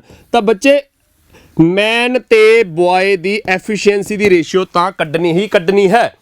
ਇਸ ਤੋਂ ਬਾਅਦ ਉਹ ਕਹਿੰਦੇ find the number of days in which 15 men and 6 boys can do it ਦਾ ਮਤਲਬ ਸੇਮ ਵਰਕ ਦੇ ਕੇਸ 'ਚ ਆਪਾਂ ਕੀ ਕਰਦੇ ਆ m1 d1 is equal to m2 d2 ਇਹ ਮੈਂ ਉਮੀਦ ਕਰਦਾ ਸਾਰੇ ਵਿਦਿਆਰਥੀਆਂ ਨੇ ਪੜਿਆ ਹੋਊਗਾ ਵੀ ਭਾਈ ਜਦੋਂ ਵਰਕ ਸੇਮ ਹੁੰਦਾ ਹੈ ਆਪਾਂ m1 d1 is equal to m2 d2 ਨਾਲ ਹੀ ਕੁਐਸਚਨ ਸੋਲਵ ਕਰਦੇ ਆ ਤਾਂ m1 d1 ਪਹਿਲਾ ਕੇਸ ਕੋਈ ਗਿਵਨ ਚੱਕ ਲਓ m1 d1 ਚ ਕੀ ਭਰਨਾ ਹੈ ਕੋਈ ਵੀ ਗਿਵਨ ਕੇਸ ਤੇ m2 d2 ਦੇ ਵਿੱਚ ਕੀ ਭਰਨਾ ਹੈ ਜੋ ਫਾਈਂਡ ਕਰਨਾ ਉਹ ਵਾਲਾ ਕੇਸ ਤਾਂ ਗਿਵਨ ਕੇਸ ਤਾਂ ਸਾਡੇ ਕੋਲ ਦੋ ਜਾਣਿਆਂ ਦਾ ਨਾ ਬੰਦਿਆਂ ਦਾ ਵੀ ਹੈ ਮੁੰਡਿਆਂ ਦਾ ਵੀ ਹੈ ਤਾਂ ਗਿਵਨ ਕੇਸ ਆਪਾਂ ਦੋਨਾਂ ਚੋਂ ਜਿਹੜਾ ਮਰਜ਼ੀ ਚੱਕ ਸਕਦੇ ਆ ਬਰਾਬਰ ਹੀ ਰਹੂਗਾ ਤਾਂ ਜੇ ਆਪਾਂ 12 men ਵਾਲਾ ਕੇਸ ਚੱਕੀਏ ਤਾਂ ਇੱਕ ਬੰਦਾ ਦੋ ਟੋਫੀਆਂ m1 ਦੀ ਜਗ੍ਹਾ ਐਫੀਸ਼ੀਐਂਸੀ ਭਰਨੀ ਹੁੰਦੀ ਆ ਆਪਾਂ m1 ਦੀ ਜਗ੍ਹਾ ਐਫੀਸ਼ੀਐਂਸੀ ਭਰਨੀ ਹੈ ਤਾਂ 12 ਬੰਦੇ ਕੰਮ 66 ਦਿਨਾਂ ਚ ਕਰਦੇ ਆ 12 ਬੰਦੇ ਇੱਕ ਬੰਦਾ ਜੇ ਦੋ ਟੋਫੀਆਂ ਖਾਂਦਾ ਤਾਂ ਬੱਚੇ 12 ਬੰਦਿਆਂ ਤੋਂ ਇੱਥੇ m1 ਦੀ ਵੈਲਿਊ 12 ਨਹੀਂ ਭਰਨੀ ਇੱਕ ਬੰਦਾ ਦੋ ਟੋਫੀਆਂ ਖਾਂਦਾ ਤਾਂ 12 ਬੰਦੇ 24 ਟੋਫੀਆਂ ਖਾਣਗੇ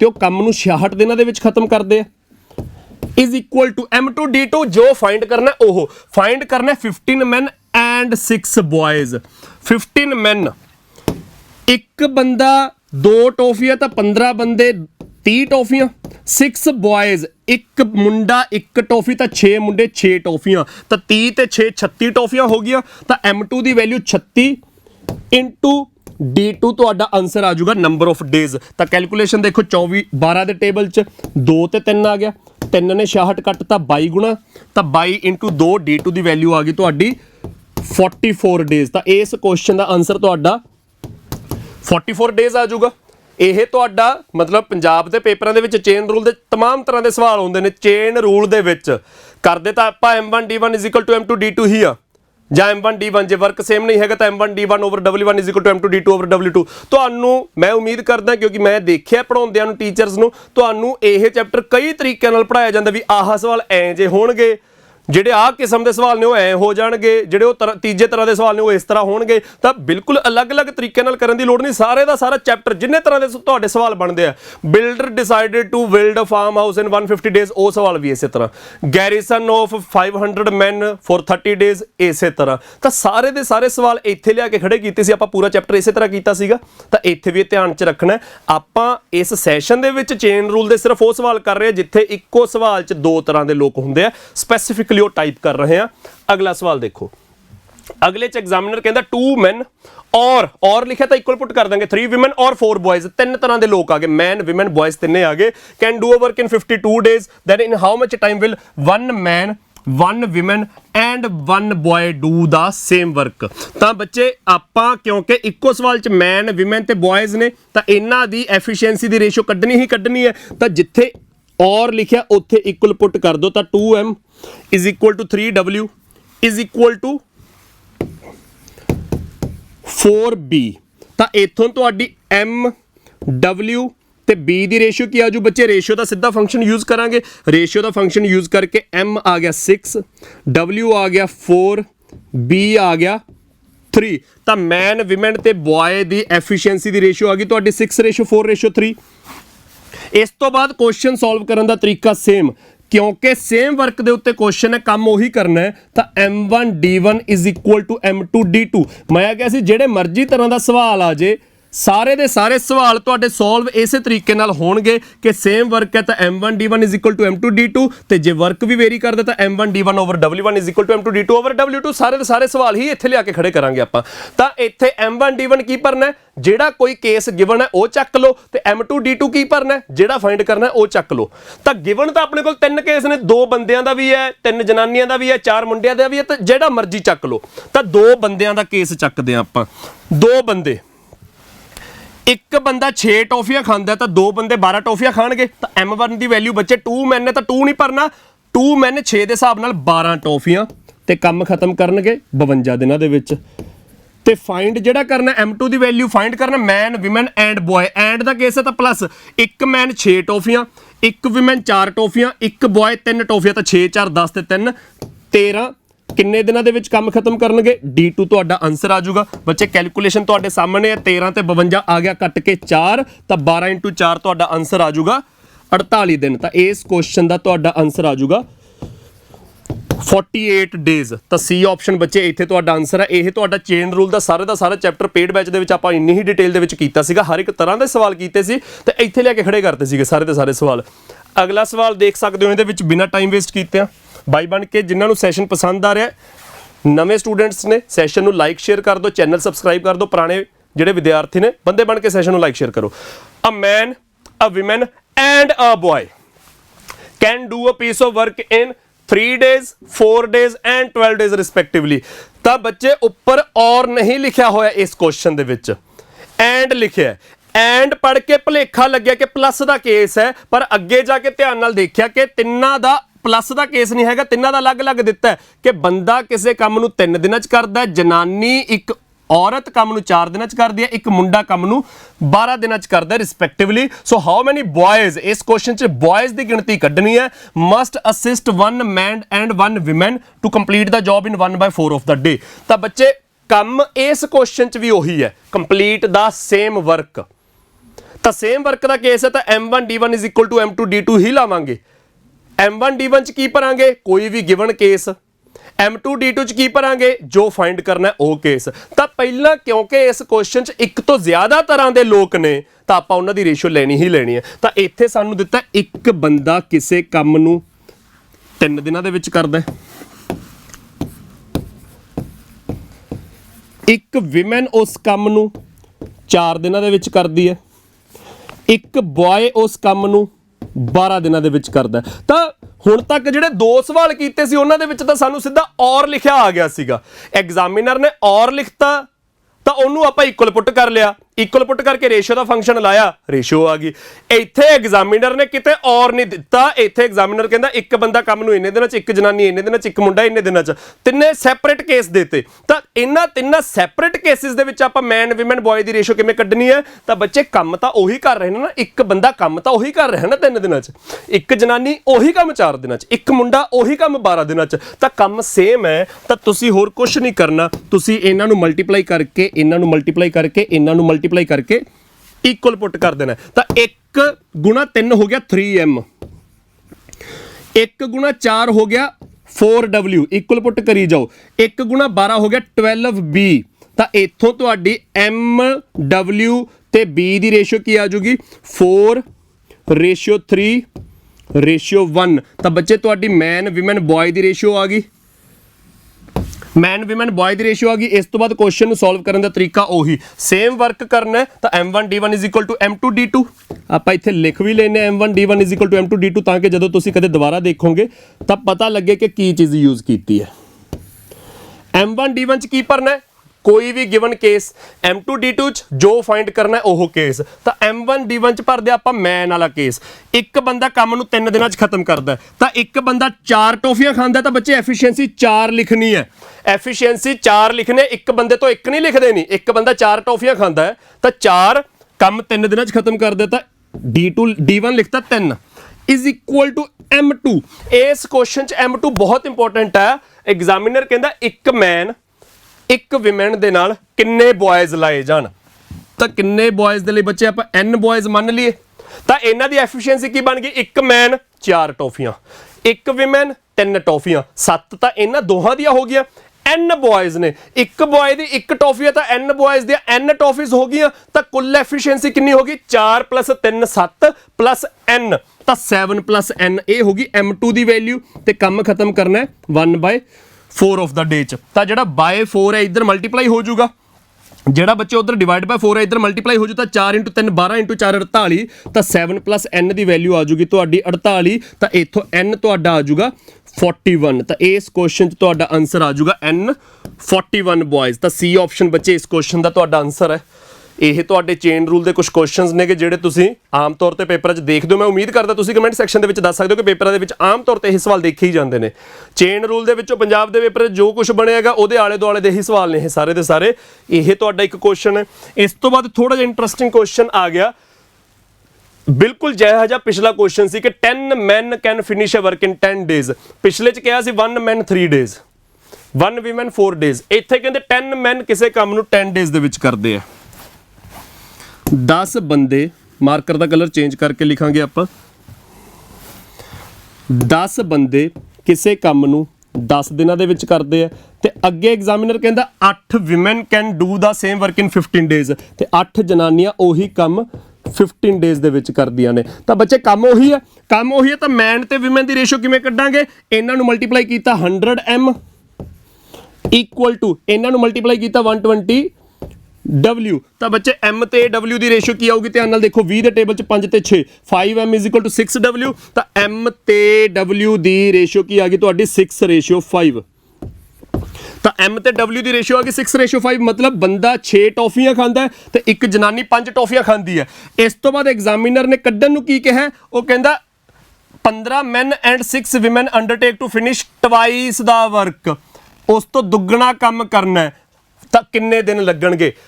ਮਤਲਬ ਆਪਾਂ ਡੀ ਫਾਈਂਡ ਕਰਨਾ, ਡੇਜ਼ ਫਾਈਂਡ ਕਰਨੇ ਆ, ਪਰ ਟਵਾਈਸ ਦਾ ਫਰਕ ਹੈ, ਵਰਕ ਵੀ ਚੇਂਜ ਹੋ ਗਿਆ। ਤਾਂ ਇਸ ਕਰਕੇ ਆਪਾਂ ਇੱਥੇ m1 d1 over w1 is equal to m2 d2 over w2 use ਕਰਾਂਗੇ। ਤਾਂ ਇਸ ਕੁਐਸਚਨ ਦੇ ਵਿੱਚ ਬੱਚੇ ਕਿਉਂਕਿ ਵਰਕ ਵੀ ਤੁਹਾਡਾ ਚੇਂਜ ਹੋ ਰਿਹਾ ਤਾਂ m1 d1 over w1 is equal to m2 d2 over W2 use ਕਰਾਂਗੇ। W1 W2 ਦੀ ਜਗ੍ਹਾ ਕੀ ਭਰਾਂਗੇ? ਕਿਉਂਕਿ ਟਵਾਈਸ ਦਾ ਵਰਕ ਹੈ, ਟਵਾਈਸ ਦਾ ਵਰਕ ਮਤਲਬ ਪਹਿਲਾਂ ਵਰਕ 1 ਸੀਗਾ ਮਗਰੋਂ ਵਰਕ 2 ਹੋ ਗਿਆ, ਤਾਂ ਵਰਕ ਦੀ ਵੈਲਿਊ ਪਹਿਲਾਂ 1 ਮਗਰੋਂ 2 ਭਰਾਂਗੇ, ਬਾਕੀ ਹੋਰ ਕੁਝ ਨਹੀਂ ਹੈਗਾ। m1 d1 ਓਵਰ w1 ਹੋ ਗਿਆ। ਗਿਵਨ ਕੇਸ ਚੱਕ ਲਓ 10 ਮੈਨ ਵਾਲਾ, ਆ ਚੱਕ ਲਓ। ਤਾਂ 10 ਬੰਦੇ, ਇੱਕ ਬੰਦਾ 6 ਟੌਫੀਆਂ ਖਾਂਦਾ ਤਾਂ 10 ਬੰਦੇ 60 ਟੌਫੀਆਂ ਖਾਣਗੇ। ਕੰਮ ਕਿੰਨੇ ਦਿਨਾਂ 'ਚ ਖਤਮ ਕਰਦੇ ਆ? 10 ਦਿਨਾਂ ਦੇ ਵਿੱਚ। ਤਾਂ 60 ਟੌਫੀਆਂ ਐਫੀਸ਼ੀਐਂਸੀ 10 ਦਿਨਾਂ 'ਚ ਕੰਮ ਖਤਮ ਕਰਦੇ ਆ ਇਜ਼ ਇਕੁਅਲ ਟੂ ਕਿਹਦਾ ਫਾਈਂਡ ਕਰਨਾ ਹੈ? 15 men and 6 boys। 15 men 6 ਦੇ ਹਿਸਾਬ ਨਾਲ 90 ਟੌਫੀਆਂ, 6 women 5 ਦੇ ਹਿਸਾਬ ਨਾਲ 30 ਟੌਫੀਆਂ। ਤਾਂ ਬੱਚੇ ਇੱਥੇ ਵਰਕ 1 ਲਿਖੋ ਕਿਉਂਕਿ ਇਸ ਕੁਐਸਚਨ 'ਚ ਟਵਾਈਸ ਦਾ ਵਰਕ ਦਾ ਕੇਸ ਹੈ। ਤਾਂ W1 ਦੀ ਵੈਲਿਊ 1, W2 ਦੀ ਵੈਲਿਊ 2 ਪੁੱਟ ਕਰਾਂਗੇ ਆਪਾਂ। ਤਾਂ m2 ਆ ਜਾਊਗਾ 15 ਬੰਦੇ 6 ਵਿਮਨ, 15 ਮੈਨ 6 ਦੇ ਹਿਸਾਬ ਨਾਲ 90, 6 ਵਿਮਨ 5 ਦੇ ਹਿਸਾਬ ਨਾਲ 30। ਤਾਂ 90 ਤੇ 30 120 ਟੌਫੀਆਂ ਕਿੰਨੇ ਦਿਨਾਂ ਦੇ ਵਿੱਚ ਖਾਣਗੀਆਂ? ਤਾਂ D2 ਆਪਣਾ ਆਨਸਰ ਆ ਜਾਊਗਾ। ਤਾਂ ਬੱਚੇ ਇੱਥੇ ਸਾਡਾ ਆਨਸਰ ਕੀ ਬਣ ਗਿਆ? ਕੈਲਕੂਲੇਸ਼ਨ ਧਿਆਨ ਨਾਲ ਕਰਨ ਵਾਲੀ ਆ। 2 ਤੇ 120 ਕੱਟਿਆ 60, 60 ਤੇ 60 ਕੱਟਿਆ ਗਿਆ, D2 ਆ ਗਿਆ 10 ਡੇਜ਼। ਤਾਂ ਇਸ ਕੁਐਸਚਨ ਦਾ ਆਨਸਰ ਤੁਹਾਡਾ D2 ਆ ਜਾਊਗਾ 10 ਡੇਜ਼। ਤਾਂ ਇਹ ਬੱਚੇ ਤੁਹਾਡੇ ਚੇਨ ਰੂਲ ਦੇ ਕੁਝ ਕੁਐਸਚਨ ਸੀ। ਮੈਂ ਵੈਸੇ ਪਿਛਲੇ ਸੈਸ਼ਨਸ ਦੇ ਵਿੱਚ ਵੀ ਕੋਸ਼ਿਸ਼ ਕੀਤੀ ਹੈ, ਮੈਂ ਤੁਹਾਡੇ ਕੱਲ੍ਹ ਵਾਲੇ ਸੈਸ਼ਨ ਤੇ ਜਿਹੜਾ ਕਿ ਰਿਕਾਰਡਡ ਸੈਸ਼ਨ ਸੀ, ਅੱਜ ਵਾਲਾ ਵੀ ਰਿਕਾਰਡਡ ਹੈ, ਮੈਂ ਰਿਵਿਊਜ਼ ਪੜ੍ਹੇ ਸੀਗੇ, ਥੋੜਾ ਪੋਜ਼ਿਟਿਵ ਫੀਡਬੈਕ ਸੀਗਾ ਥਰੂ ਆਊਟ ਦਾ ਸੈਸ਼ਨ। ਤੁਸੀਂ ਬੈਠੇ ਰਹੇ, ਅੱਜ ਵੀ ਕੋਸ਼ਿਸ਼ ਕਰਿਓ ਸੈਸ਼ਨ ਦੇ ਵਿੱਚ ਅਖੀਰ ਤੱਕ ਬੈਠਣ ਦੇ ਲਈ। ਹੁਣ ਪ੍ਰੋਬੇਬਿਲਿਟੀ ਦੇ ਸਵਾਲ ਰਹਿ ਗਏ। ਤਾਂ ਮੈਂ ਪਹਿਲੇ ਸੈਸ਼ਨਸ ਦੇ ਵਿੱਚ ਵੀ ਕੋਸ਼ਿਸ਼ ਕੀਤੀ, ਅੱਜ ਵੀ ਇਹੀ ਕੋਸ਼ਿਸ਼ ਕੀਤੀ ਕਿ ਸਾਡੇ ਪੰਜਾਬ ਦੇ ਪੇਪਰਾਂ ਦੇ ਵਿੱਚ ਅਲੱਗ-ਅਲੱਗ ਚੈਪਟਰਸ ਦੇ ਵਿੱਚੋਂ, ਮੈਂ ਮੈਥ ਦੀ ਗੱਲ ਕਰ ਰਿਹਾ, ਨਾਲ ਡੀਆਈ ਵੀ ਕਦੇ ਕਰਨੀ ਸ਼ੁਰੂ ਕਰਾਂਗੇ ਆਪਾਂ, ਵਿੱਚ 1-2 ਵਾਰ ਡੀਆਈ ਦੇ ਸਵਾਲ ਕੀਤੇ ਆ, ਅੱਗੇ ਵੀ ਕਰਾਂਗੇ। ਮੈਥ ਦੇ ਵਿੱਚੋਂ ਜਿਸ ਕਿਸਮ ਦੇ ਸਵਾਲ, ਅਲੱਗ-ਅਲੱਗ ਚੈਪਟਰਸ ਦੇ ਵਿੱਚੋਂ ਜਿਸ ਤਰ੍ਹਾਂ ਦੇ ਸਵਾਲ ਫਾਰਮੂਲੇਟ ਹੋ ਕੇ ਆ ਰਹੇ ਨੇ, ਜਿਹੋ ਜਿਹੀਆਂ ਸਟੇਟਮੈਂਟਸ ਬਣ ਕੇ ਆ ਰਹੀਆਂ ਨੇ, ਵੀ ਆਪਾਂ ਉਹ ਵੱਧ ਤੋਂ ਵੱਧ ਕਵਰ ਕਰਦੇ ਜਾਈਏ। ਤਾਂ ਇਹੀ ਹਮੇਸ਼ਾ ਕੋਸ਼ਿਸ਼ ਰਹੀ ਹੈ, ਅਗਲੇ ਸਮੇਂ ਦੇ ਵਿੱਚ ਵੀ ਆਪਾਂ ਇਸੇ ਚੀਜ਼ ਨੂੰ ਧਿਆਨ 'ਚ ਰੱਖ ਕੇ ਹੀ ਸਵਾਲ ਕਰਾਂਗੇ। ਆਖਰੀ ਸਾਡੇ ਟਾਈਪ ਨੇ ਅੱਜ ਦੇ ਪ੍ਰੋਬੇਬਿਲਿਟੀ ਦੇ ਸਵਾਲ। ਤਾਂ ਪ੍ਰੋਬੇਬਿਲਿਟੀ ਦੇ ਸਵਾਲ ਨੇ ਜਿੰਨੇ ਕੁ ਸਾਡੇ ਪੇਪਰ ਦੇ ਵਿੱਚ ਆਉਂਦੇ ਆ, ਜਿਹੋ ਜਿਹੇ ਸਵਾਲ ਸਾਡੇ ਪੇਪਰ 'ਚ ਆਉਂਦੇ ਆ, ਉਹੋ ਜਿਹੇ ਸਵਾਲਾਂ ਦੀ ਪ੍ਰੈਕਟਿਸ ਹੈ। ਅ ਬਾਕਸ ਕੰਟੇਨਸ, ਐਗਜ਼ਾਮੀਨਰ ਕਹਿੰਦਾ ਇੱਕ ਡੱਬੇ ਦੇ ਵਿੱਚ 4 ਕਾਲੇ ਰੰਗ ਦੀਆਂ ਤੇ 6 ਚਿੱਟੇ ਰੰਗ ਦੀਆਂ ਬਾਲਸ ਨੇ। ਤੁਸੀਂ ਜਦੋਂ ਪੜ੍ਹ ਲਏ ਕਿ ਡੱਬੇ 'ਚ 4 ਕਾਲੀਆਂ ਤੇ 6 ਚਿੱਟੀਆਂ ਬਾਲਸ ਨੇ, ਮਤਲਬ ਤੁਹਾਡੇ ਕੋਲ ਟੋਟਲ 4 + 6 10 ਗੇਂਦਾਂ ਨੇ। ਉਹ ਕਹਿੰਦੇ what is the probability that when 2 balls are selected, ਜਦੋਂ ਇਸ ਡੱਬੇ 'ਚੋਂ 10 ਦੇ ਵਿੱਚੋਂ 2 ਗੇਂਦਾਂ ਕੱਢੀਆਂ, ਦੋਨੇ ਚਿੱਟੀਆਂ ਨਿਕਲੀਆਂ। ਤਾਂ ਆਪਾਂ ਬੱਚੇ ਕਾਹਦੀ ਪ੍ਰੋਬੇਬਿਲਿਟੀ ਦੱਸਣੀ ਹੈ? ਬਹੁਤ ਇੱਕ ਇੰਟਰਸਟਿੰਗ ਤਰੀਕੇ ਨਾਲ ਦੇਖਣਾ ਹੈ ਕਿ ਆਪਾਂ ਦੋ ਗੇਂਦਾਂ ਕੱਢਣੀਆਂ ਨੇ ਤੇ ਦੋਨਿਆਂ ਦੇ ਵਾਈਟ ਹੋਣ ਦੀ ਪ੍ਰੋਬੇਬਿਲਿਟੀ ਦੱਸਣੀ ਹੈ ਨਾ। ਆ ਮੈਂ ਜਾਣ ਕੇ ਲਿਖਿਆ WW, ਆਪਾਂ ਐਗਜ਼ਾਮੀਨਰ ਕਹਿੰਦਾ ਵੈਨ 2 ਬਾਲਸ ਆਰ ਸਿਲੈਕਟਡ ਦੋਨੇ ਮਸਟ ਬੀ ਵਾਈਟ, ਦੋਨੇ ਗੇਂਦਾਂ ਮਸਟ ਬੀ ਵਾਈਟ, ਮਤਲਬ ਦੋਨੇ ਚਿੱਟੀਆਂ ਹੋਣ। ਤਾਂ ਪਹਿਲੀ ਵੀ W ਦੂਜੀ ਵੀ W, ਤਾਂ ਆਪਾਂ WW ਲਿਖ ਲਿਆ। ਤਾਂ ਇਹਦੀ ਪ੍ਰੋਬੇਬਿਲਿਟੀ ਕੀ ਹੋਊਗੀ? ਤਾਂ ਬੱਚੇ ਪਹਿਲੀ ਗੇਂਦ ਵੀ W ਆਵੇ। W ਕਿੰਨੀਆਂ ਨੇ? 10 ਦੇ ਵਿੱਚੋਂ 6, ਬਾਕੀ 4 ਤਾਂ ਬਲੈਕ ਨੇ ਨਾ। ਤਾਂ ਟੋਟਲ 10 ਗੇਂਦਾਂ ਨੇ ਜਿਹਦੇ ਵਿੱਚੋਂ W ਵਾਈਟ 6 ਨੇ। ਤਾਂ ਪਹਿਲੀ ਗੇਂਦ ਵਾਈਟ ਆ ਜੇ, ਉਹਦੀ ਪ੍ਰੋਬੇਬਿਲਿਟੀ ਕੀ ਹੈ? 10 ਦੇ ਵਿੱਚੋਂ 6 ਹੋ ਗਿਆ 6/10, 10 ਦੇ ਵਿੱਚੋਂ 6 6/10 ਹੋ ਗਿਆ। ਇਹ ਹੋ ਗਈ ਪਹਿਲੀ ਗੇਂਦ, ਇਹ ਵਾਈਟ ਆਉਣ ਦੇ ਚਾਂਸਸ 6/10 ਨੇ। ਐਗਜ਼ਾਮੀਨਰ ਕਹਿੰਦਾ ਦੂਜੀ ਵੀ ਵਾਈਟ, ਤਾਂ ਦੂਜੀ ਵੀ ਵਾਈਟ ਹੋਣੀ ਚਾਹੀਦੀ ਹੈ। ਤਾਂ ਵਾਈਟ ਕਿੰਨੀਆਂ ਰਹਿ ਗਈਆਂ? ਜਦੋਂ 6 ਚੋਂ 1 ਨਿਕਲ ਗਈ, ਕਦੇ ਰਿਪਲੇਸਮੈਂਟ ਨਹੀਂ ਹੁੰਦੀ ਕਿ 1 ਨਿਕਲ ਗਈ ਉਹ ਵਾਈਟ ਹੈ ਵਾਪਸ ਵਿੱਚ ਪਾ ਦਿਓ। ਜਦੋਂ ਕੋਈ ਇੱਕ ਚਿੱਟੀ ਗੇਂਦ ਨਿਕਲ ਗਈ, ਮਗਰ ਘਟ ਗਈ 1, ਤਾਂ ਮਗਰ 5 ਗੇਂਦਾਂ ਰਹਿ ਗਈਆਂ, 6 ਸੀਗੀਆਂ, 1 ਚਿੱਟੀ ਨਿਕਲ ਗਈ, ਆਪਾਂ ਚਿੱਟੀ ਮੰਨ ਕੇ ਪ੍ਰੋਬੇਬਿਲਿਟੀ ਕੱਢੀ 6/10, ਤਾਂ ਮਗਰ 5 ਚਿੱਟੀਆਂ ਰਹਿ ਗਈਆਂ। ਤਾਂ 5 ਚਿੱਟੀਆਂ ਦੀ ਪ੍ਰੋਬੇਬਿਲਿਟੀ ਟੋਟਲ ਚੋਂ ਕਿੰਨੀ ਬਣੀ? 5/10 ਟੋਟਲ ਵੀ ਇੱਕ ਘਟ ਗਿਆ 9 ਰਹਿ ਗਿਆ ਤਾਂ 6/10 ਤੇ ਦੂਜੀ ਵੀ ਚਿੱਟੀ ਹੋਵੇ ਤਾਂ 5/9 ਕਿਉਂਕਿ ਚਿੱਟੀ ਗੇਂਦ ਇੱਕ ਨਿਕਲ ਚੁੱਕੀ ਹੈ ਤਾਂ 6 ਦੀ ਜਗ੍ਹਾ 5 ਰਹਿ ਗਿਆ ਟੋਟਲ ਵੀ 10 ਚੋਂ ਇੱਕ ਨਿਕਲ ਗਈ ਤਾਂ 9 ਰਹਿ ਗਈਆਂ ਤਾਂ 6/10 into 5/9 ਕੁਝ ਬੱਚਿਆਂ ਨੇ ਇਹਨੂੰ ਸੋਲਵ ਕਰਕੇ ਆਨਸਰ ਕਰ ਦੇਣਾ ਆਪਸ਼ਨ ਮੈਚ ਕਰ ਗਿਆ ਹੋਊਗਾ ਤੇ ਉਹ ਸਹੀ ਆ ਕੁਝ ਬੱਚਿਆਂ ਨੇ ਸਿਰਫ ਮੈਂ ਜਿੰਨਾ ਲਿਖਿਆ ਇਹਨੂੰ ਸੋਲਵ ਕਰਕੇ ਜੋ ਆਨਸਰ ਆ ਗਿਆ ਹੋਊਗਾ ਉਹ ਆਪਸ਼ਨ ਮੈਚ ਕਰ ਗਿਆ ਹੋਊ ਉਹਨੂੰ ਮਾਰਕ ਕੀਤਾ ਹੋਊ ਤੇ ਮੈਂ ਦੱਸ ਰਿਹਾ ਕਿ ਤੁਹਾਡਾ ਆਨਸਰ ਸਹੀ ਹੈ ਆਨਸਰ ਸਹੀ ਹੈ ਪਰ ਸੋਲੂਸ਼ਨ ਤੁਹਾਡਾ ਇਨਕੰਪਲੀਟ ਹੈ ਤੁਸੀਂ ਕਦੇ ਇੱਥੇ ਨਹੀਂ ਰੋਕ ਲੈਣਾ ਤੁਹਾਡਾ ਸੋਲੂਸ਼ਨ ਕੀ ਆਊਗਾ ਪਹਿਲੀ ਚਿੱਟੀ 6/10 ਦੂਜੀ ਵੀ ਚਿੱਟੀ 5/9 ਦੋ ਗੇਂਦਾਂ ਕੱਢੀਆਂ ਨੇ ਨਾ ਤੇ ਦੋਨੇ ਚਿੱਟੀਆਂ ਪੁੱਛੀਆਂ ਸੀ ਐਗਜ਼ਾਮੀਨਰ ਨੇ ਦੋਨੇ ਚਿੱਟੀਆਂ ਪੁੱਛੀਆਂ ਸੀ ਸੋ ਇਸ ਕਰਕੇ ਮੈਂ WW ਲਿਖਿਆ ਤਾਂ WW ਇੱਕ ਵਰਡ ਹੈ ਜਿਹਨੂੰ ਤੁਸੀਂ ਕਿੰਨੇ ਵੇਜ਼ ਨਾਲ ਅਰੇਂਜ ਕਰ ਸਕਦੇ ਹੋ ਦੋ ਲੈਟਰਸ ਨੇ ਤਾਂ 2 ਫੈਕਟੋਰੀਅਲ ਦੋਨੇ ਰਿਪੀਟ ਹੋ ਰਹੇ ਨੇ ਤਾਂ ਡਿਵਾਈਡ ਬਾਈ 2 ਫੈਕਟੋਰੀਅਲ ਜੋ ਤੁਸੀਂ ਪ੍ਰੋਬੇਬਿਲਿਟੀ ਚ ਕਰਦੇ ਹੋ ਪਰਮਿਊਟੇਸ਼ਨ ਕੰਬੀਨੇਸ਼ਨ ਦੇ ਵਿੱਚ ਕਰਦੇ ਹੋ ਬਿਲਕੁਲ ਉਹ ਚੀਜ਼ ਗੇਂਦਾਂ ਤੇ ਵੀ ਲਾਗੂ ਹੋਊਗੀ ਫਿਰ ਤੁਹਾਡਾ ਆਨਸਰ ਆਊਗਾ ਤਾਂ ਇੱਥੇ ਕੋਈ NPR NCR ਵਰਤਨ ਦੀ ਲੋੜ ਨਹੀਂ ਆਨਸਰ ਸਿੱਧੇ ਹੋਣਗੇ ਪਰ ਇਸ ਤਰੀਕੇ ਨਾਲ ਪਹਿਲੀ ਚਿੱਟੀ ਦੀ ਫ੍ਰੈਕਸ਼ਨ ਇਨਟੂ ਦੂਜੀ ਚਿੱਟੀ ਦੀ ਫ੍ਰੈਕਸ਼ਨ ਪਰ ਕਿਉਂਕਿ ਦੋ ਗੇਂਦਾਂ ਕੱਢੀਆਂ ਤੇ ਦੋਨੇ ਚਿੱਟੀਆਂ ਦੋਨੇ W ਲਿਖਤੇ ਮੈਂ ਤਾਂ 2W ਨੂੰ ਕਿੰਨੇ ਵੇਜ਼ ਨਾਲ ਅਰੇਂਜ ਕੀਤਾ ਜਾ ਸਕਦਾ ਹੈ ਦੋ ਲੈਟਰ ਨੇ ਤਾਂ 2 ਫੈਕਟੋਰੀਅਲ ਰਿਪੀਟ ਹੋ ਰਹੇ ਨੇ ਦੋਨੇ ਡਿਵਾਈਡ ਬਾਈ 2 ਫੈਕਟੋਰੀਅਲ ਤਾਂ ਉਹ 2 ਫੈਕਟੋਰੀਅਲ ਤੇ 2 ਫੈਕਟੋਰੀਅਲ ਤੁਹਾਡਾ ਕੱਟਿਆ ਜਾਂਦਾ ਹੈ ਇਸ ਕਰਕੇ ਮੈਂ ਕਿਹਾ ਸੀ ਜਿਨ੍ਹਾਂ ਨੇ ਇਹਨੂੰ ਸੋਲਵ ਕਰਕੇ ਆਨਸਰ ਕੱਢ ਲਿਆ ਉਹ ਸਹੀ ਹੈ ਤਾਂ 5 ਤੇ 10 ਆ ਗਿਆ ਬੱਚੇ ਤੁਹਾਡਾ 1 2 6 ਤੇ 9 ਆ ਗਿਆ ਤੁਹਾਡਾ 2 3 2 ਤੇ 2 ਕੱਟਿਆ ਗਿਆ ਆਨਸਰ ਕੀ ਬਚਿਆ ਉੱਪਰ 1 ਬਚਿਆ ਥੱਲੇ ਸਿਰਫ 3 ਬਚਿਆ ਤਾਂ ਆਨਸਰ ਵਿਲ ਬੀ 1/3 ਤਾਂ ਇਸ ਕੁਐਸਚਨ ਦਾ ਆਨਸਰ ਤੁਹਾਡਾ ਸੈਕਿੰਡ ਆਪਸ਼ਨ ਆ ਜਾਊਗਾ 1/3 ਕਿਸੇ ਨੇ 2 ਫੈਕਟੋਰੀਅਲ ਬਾਈ 2 ਫੈਕਟੋਰੀਅਲ ਕਰਨਾ ਨਹੀਂ ਭੁੱਲਣਾ ਫਿਰ ਸਹੀ ਆਨਸਰ ਆਊਗਾ ਤਾਂ ਐਗਜ਼ਾਮੀਨਰ ਅੱਗੇ ਦੇਖੋ ਸਵਾਲ ਕੀ ਪਾ ਰਿਹਾ ਹੈ ਉਹ ਕਹਿੰਦਾ an urn contains 10 green 12 yellow and 11 white balls 12 10 22 ਤੇ 11 ਕੁੱਲ 33 ਗੇਂਦਾਂ what is the probability that when 2 balls are selected ਜਦੋਂ ਇਹਨਾਂ 33 ਚੋਂ ਕੋਈ ਦੋ ਗੇਂਦਾਂ ਕੱਢਿਆ ਗਿਆ at least one is white ਦਾ ਮਤਲਬ ਘੱਟੋ ਘੱਟ ਇੱਕ ਵਾਈਟ ਹੋਣੀ ਚਾਹੀਦੀ ਹੈ ਤਾਂ ਜੇ ਕੁੱਲ ਦੋ ਹੀ ਗੇਂਦਾਂ ਕੱਢੀਆਂ ਤੇ ਐਗਜ਼ਾਮੀਨਰ ਕਹਿੰਦਾ ਦੋ ਚੋਂ ਇੱਕ ਵਾਈਟ ਹੋਵੇ ਦੋਨੇ ਹੋ ਜਾਣ ਚੱਲ ਜੂਗਾ ਕਿਉਂਕਿ ਐਟਲੀਸਟ ਲਿਖਿਆ ਤਾਂ ਦੋਨੇ ਵੀ ਵਾਈਟ ਹੋ ਜਾਣ ਚੱਲ ਜੂਗਾ ਇੱਕ ਵਾਈਟ ਹੋਵੇ ਘੱਟੋ ਘੱਟ ਇੱਕ ਵਾਈਟ ਹੋਵੇ ਤਾਂ ਆਪਣੇ ਕੋਲ ਦੋ ਕੇਸ ਬਣ ਗਏ ਨਾ ਜੇ ਦੋ ਗੇਂਦਾਂ ਕੱਢੀਆਂ ਤੇ ਐਗਜ਼ਾਮੀਨਰ ਮਿਹਨਤ ਕਰ ਰਿਹਾ ਵੀ ਯਾਰ ਘੱਟੋ ਘੱਟ ਇੱਕ ਤਾਂ ਵਾਈਟ ਹੋਵੇ ਤਾਂ ਦੋ ਕੇਸ ਬਣ ਗਏ ਨਾ ਵੀ ਜਾਂ ਤਾਂ ਦੋ ਚੋਂ ਇੱਕ ਵਾਈਟ ਹੋਵੇ ਉਹ ਵੀ ਆ ਗਿਆ ਜਾਂ ਦੋਨੇ ਹੀ ਵਾਈਟ ਹੋਣ ਉਹ ਵੀ ਦੂਜਾ ਕੇਸ ਆ ਗਿਆ ਤਾਂ ਜਾਂ ਤਾਂ ਬੱਚੇ ਇਸ ਕੁਐਸਚਨ ਦੇ ਵਿੱਚ ਤੁਸੀਂ ਦੋਨੇ ਕੇਸ ਅਲੱਗ-ਅਲੱਗ ਸੋਲਵ ਕਰਕੇ ਐਡ ਕਰੋਗੇ ਤਾਂ ਤੁਹਾਡਾ ਕੇਸ ਆਊਗਾ ਕਿ ਐਟਲੀਸਟ ਵਨ ਇਜ਼ ਵਾਈਟ ਨਹੀਂ ਤਾਂ ਤੀਜਾ ਕੇਸ ਕੀ ਰਹਿ ਗਿਆ ਤੀਜਾ ਕੇਸ ਰਹਿ ਗਿਆ ਕਿ ਟੋਟਲ ਦੇ ਵਿੱਚੋਂ ਤੁਸੀਂ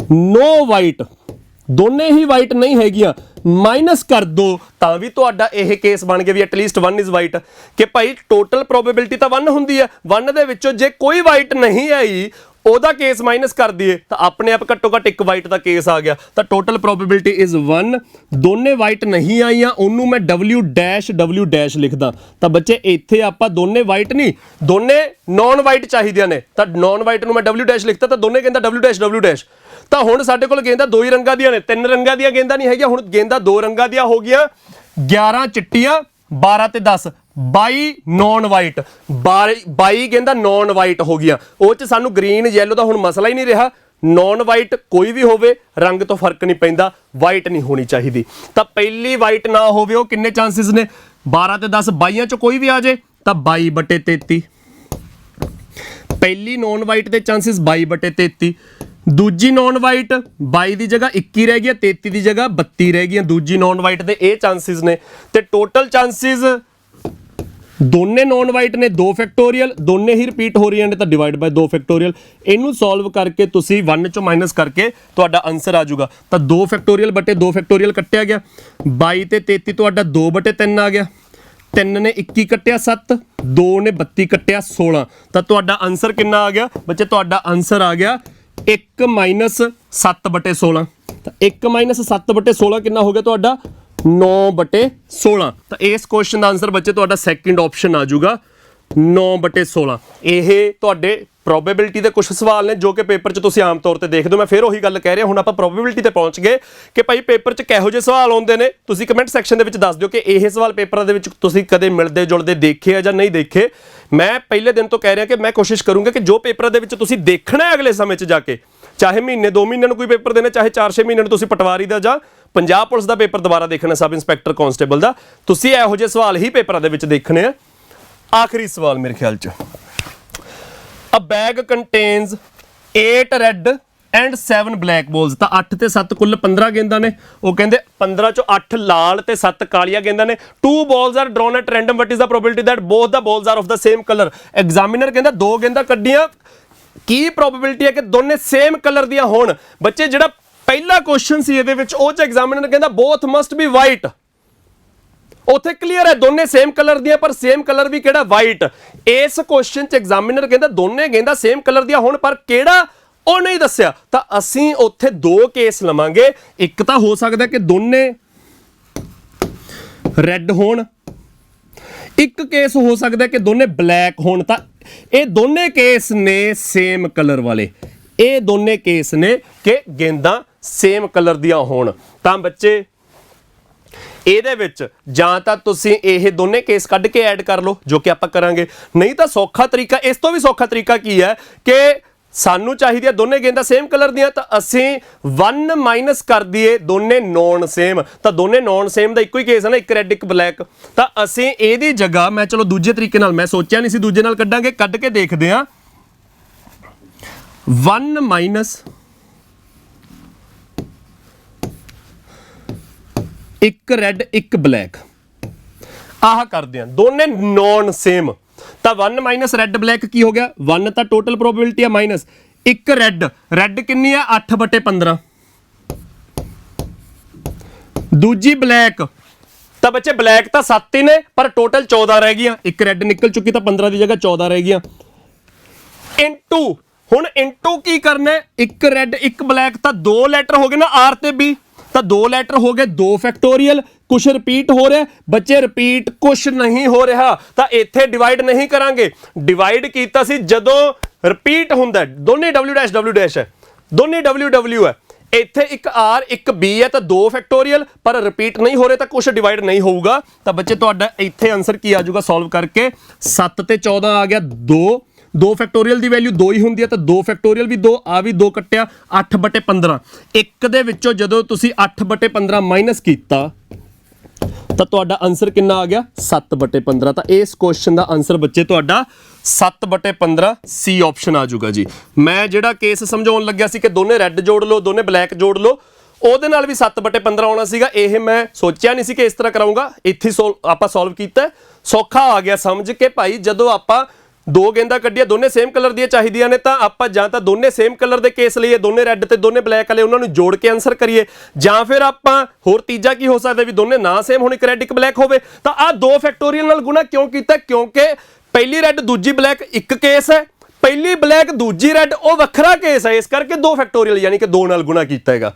ਤਾਂ ਇਹ ਚੀਜ਼ ਧਿਆਨ 'ਚ ਰੱਖਣੀ ਹੈ। ਸਾਡਾ ਆਨਸਰ ਆ ਗਿਆ। ਇਹ ਬੱਚੇ ਆਪਣਾ ਅੱਜ ਦਾ ਸੈਸ਼ਨ ਸੀਗਾ। ਸੈਸ਼ਨ ਖਤਮ ਕਰਨ ਵੇਲੇ ਮੈਂ ਇੱਕ ਗੱਲ ਦੱਸਦਾ ਕਿ ਕੱਲ ਜਿਹੜਾ ਆਪਣਾ YouTube ਸੈਸ਼ਨ ਸੀਗਾ, ਮੈਂ ਦੇਖੀ ਸੀ ਤੁਹਾਡੀ ਇੰਗੇਜਮੈਂਟ, ਉਹਦੀ ਜਿਹੜੀ PDF ਫਾਈਲ ਸੀ, ਜਿਹੜੀ ਸਾਰੀ ਦੀ ਸਾਰੀ ਫਾਈਲ ਆਪਾਂ ਕਲਾਸ 'ਚ ਸੋਲਵ ਕੀਤੀ ਹੈ, ਉਹਦੀ PDF ਫਾਈਲ ਮੈਂ ਟੈਲੀਗ੍ਰਾਮ ਤੇ ਨਹੀਂ ਪਾਈ।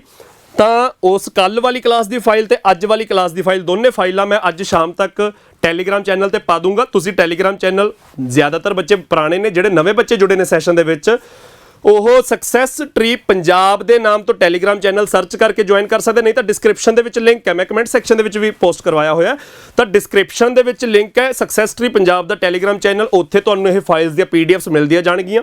ਜਿਹੜੇ ਤੁਹਾਡੇ 12 ਵਜੇ ਤੇ 3 ਵਜੇ ਦੇ ਸੈਸ਼ਨ ਨੇ, ਇਹ ਡੇਲੀ ਲੱਗ ਰਹੇ ਨੇ, ਇਹ ਲਗਾਤਾਰ ਜਾਰੀ ਰਹਿਣਗੇ। ਇਹਦੇ ਨਾਲ ਨਾਲ ਪੰਜਾਬ ਪੁਲਿਸ ਦਾ ਪੇਪਰ, ਕਿਉਂਕਿ ਸਬ ਇੰਸਪੈਕਟਰ ਤੇ ਕਾਂਸਟੇਬਲ ਦਾ ਅਗਲੇ ਸਮੇਂ 'ਚ ਆ ਰਿਹਾ ਹੈ, ਤਾਂ ਉਹਨਾਂ ਨੂੰ ਧਿਆਨ 'ਚ ਰੱਖ ਕੇ ਜੋ ਉਹਨਾਂ ਸਵਾਲ, ਮਤਲਬ ਉਸ ਪੇਪਰ ਦਾ ਲੈਵਲ ਰਹਿਣਾ, ਉਸ ਪੇਪਰ ਦੇ ਵਿੱਚ ਜਿਸ ਕਿਸਮ ਦੇ ਸਵਾਲ, ਜਿਸ ਵੇਟੇਜ ਦੇ ਸਵਾਲ ਰਹਿਣੇ ਆ, ਆਪਾਂ ਉਹਦੀ ਪ੍ਰੈਕਟਿਸ ਦੇ ਲਈ ਵੀ ਇੱਕ ਨਵੀਂ YouTube ਸੀਰੀਜ਼ ਸਟਾਰਟ ਕਰ ਰਹੇ ਹਾਂ। ਆਉਂਦੇ ਦਿਨਾਂ ਦੇ ਵਿੱਚ ਤੁਸੀਂ ਉਹਦੀ ਅਨਾਉਂਸਮੈਂਟ ਸੁਣੋਗੇ ਤੇ YouTube ਦੇ ਵਿੱਚ ਉਹ ਸੀਰੀਜ਼ ਸਟਾਰਟ ਹੋਊਗੀ। ਉਹਦੇ ਵਿੱਚ ਮੈਂ ਖਾਸ ਕਰਕੇ ਮੈਥ ਦੇ ਨਾਲ ਨਾਲ ਡੀਆਈ ਤੇ ਵੀ ਧਿਆਨ ਦਊਂਗਾ। ਡੀਆਈ ਦੇ ਕੁਐਸਚਨ ਪਿਛਲੇ ਪੇਪਰਾਂ ਦੇ ਵਿੱਚ ਕਾਫੀ ਆਏ ਨੇ ਪੰਜਾਬ ਪੁਲਿਸ ਦੇ ਵਿੱਚ, ਤਾਂ ਅੱਗੇ ਵੀ ਆਉਣ ਦੇ ਚਾਂਸਸ ਨੇ। ਤਾਂ ਉਹ ਸੀਰੀਜ਼ ਰਹੂਗੀ। ਇਹਦੇ ਵਿੱਚ ਤੁਸੀਂ ਹਰ ਰੋਜ਼ ਦੁਪਹਿਰੇ 12 ਵਜੇ ਤੇ 3 ਵਜੇ ਜੁੜੇ ਰਹੋ। ਮੈਥ ਦੀ ਕਲਾਸ ਆਪਣੀ ਹਰ ਬੁੱਧਵਾਰ ਤੇ ਵੀਰਵਾਰ 3 ਵਜੇ ਹੁੰਦੀ ਹੈ। ਕੱਲ ਬੁੱਧਵਾਰ ਆਪਣੀ 3 ਵਜੇ ਦੀ ਕਲਾਸ ਹੋ ਚੁੱਕੀ ਹੈ। ਅੱਜ ਆਪਣੀ ਵੀਰਵਾਰ 3 ਵਜੇ ਦੀ ਕਲਾਸ ਹੈ। ਇਸ ਤੋਂ ਬਾਅਦ ਮੈਥ, ਰੀਜ਼ਨਿੰਗ, ਇੰਗਲਿਸ਼ ਉਹ ਤੁਹਾਡੀ 3 ਵਜੇ ਰਹੂਗੀ। ਜੀਐਸ ਦੇ ਸਾਰੇ subjects, current, static, Punjab GK ਉਹ ਤੁਹਾਡੇ 12 ਵਜੇ ਰਹਿਣਗੇ। ਇਹਦੇ ਵਿੱਚ ਜੁੜੇ ਰਹੋ। ਅਗਲੇ ਸੈਸ਼ਨ 'ਚ ਮਿਲਾਂਗੇ। ਧੰਨਵਾਦ।